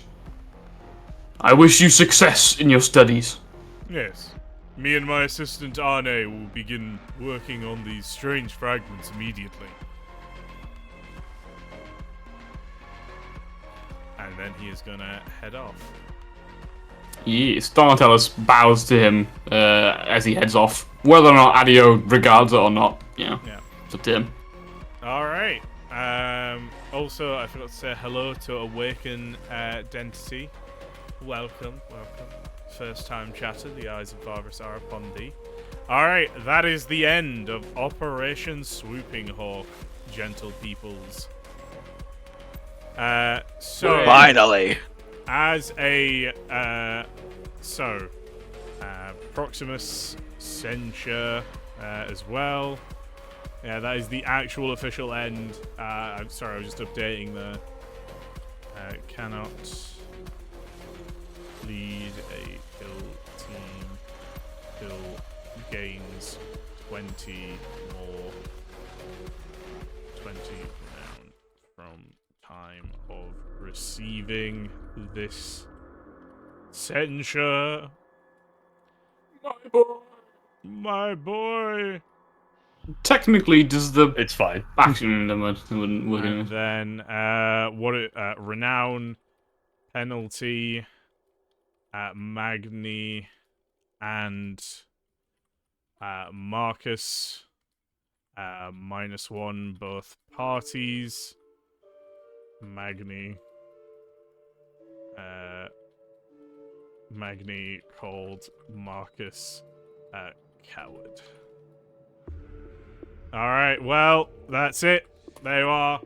So, in Renown, in the rewards, it is detailed what you guys have got, what you guys haven't got. So it's Proximus. This rewrites the previous rewards because you did the redemption mission, kind of thing. Because you did the follow up. So Proximus, you have gone from a -12 Renown penalty to a -6. Whoa. Yeah. Unfortunately, you still get that additional -2 from being a squad lead who failed a mission. So that's factored into there. So you would have been on. Basically, your -10 got split between you and Magni. And then you gained 1 renown for doing the redemption mission. And then you got your -2 from being squad lead on a failed mission. The mission is failed completed, basically. Where it's going to complete for the storyline, because otherwise you would have started to go down a bit of a bad path on these missions are like on a little flowchart that I have for the Mel'ek arc. Then Proximus, then there is the Proximus Censure, which is Proximus needs to gain 20 renown before he can lead a kill team again. And then there is a renown penalty for Magni and Marcus. -1 for both parties. That -1 stays in effect until you resolve it, at which point you gain the renown back. Fair. Got it. Then we will need evidence for this if you end up doing it in Lance of Penance RP. Okay? Alright, what if we make it worse? Then the GM will step in and say that is now a -2 because of this incident. Dang. Alright. Then total renown, -4 renown for Magni because Magni has been given equal blame for the mission failure with Proximus due to deliberately defying orders and turning that las cannon turret, thus giving away his entire position and trapping the kill team in a pitched battle. Very valid, very fair. Yeah. And then -1 renown, all other Marines bar Leverix. Oh my god. I give up on the other one. I'm English, I can't Amor's pronounce. character. Amor's character? Well, no, I can say Leverix. I've been told Leverix is fine, therefore I'm using it. So yeah, everyone else has just lost 1 renown. It is truly fine. Because you originally lost 2 renown, but the redemption mission has given you back +1. Then, for the excellent roleplay at the end, I added an additional 50 roleplay XP. But you were on 550 XP, which you all gained, so you all gained 600. I know, not the best, but them's the breaks when you fail a mission, kids. And then, Liverix, you get 1 renown. Yep. So for final clarity, Yeah. I'm only from my original total of renown before when I took the -12. I'm now just dropping that with a -6 instead of a -12. Yeah. So you're gaining back 6 renown, basically. Fantastic. Just wanted to make sure I had my numbers right. Yeah. No, 100%. Basically, the mission rewards for Operation Swooping Hawk have changed. So update your characters. The previous rewards do not stand. New rewards have been put in place for your failpletion. Vaguely failing upward, and not in the best of ways. Yeah. Alright. Well, that is it for us tonight, folks. Ending with 2 minutes to spare. Perfect. Anything you guys would like to say to the audience? This will probably be in the VOD, so, you know, you can just, like, if you want to shout out anything or, you know, give some unfiltered thoughts on the mission, that similar. I can't wait until I get to do another Varv mission that I get to do all of the sessions for, and Admiral and Mitch absolutely ruined me with Twist of Fates. I'm surprised none of your friends showed up to fuck you over. Oh, it'll happen. One day. Actually, you go, drunkard. Let this be a lesson. Don't attempt to lie as a space marine. They can't. Yeah. Or be a Raven Guard. They're half decent at it, I think. Let this be a lesson. Don't run. Die No. fighting, you fucking losers. No, Gladly. I reject your your reality. Fanatic space Nazis, die fighting. I'm going to die Gladly. fighting, but I'm going to die fighting worthwhilely, in my opinion. What, do you not care about the guard? Do you hate the guard? Do you not think fighting, taking out resupply points for the guard is a worthwhile cause to die for, Proximus? Absolutely not. They don't spend a solid 17 years being made this good. Alright, there we are. That is it. Thank you all very much for watching, and for you, the VOD Goblins, who made it to the end of this one. I'm surprised. This has been a, not a... I don't want to call it a shit show, but I can't think of anything else to call it. You know what I mean? It was a trial for our kill team, so make sure to give them lots of love. Poor It was bastards. something. As I like to call it, it was Scuff City. Scuff Yeah, City, Scuff Scuff City. City. Alright. Bye-bye. Bye. Bye. Goodbye. Bye.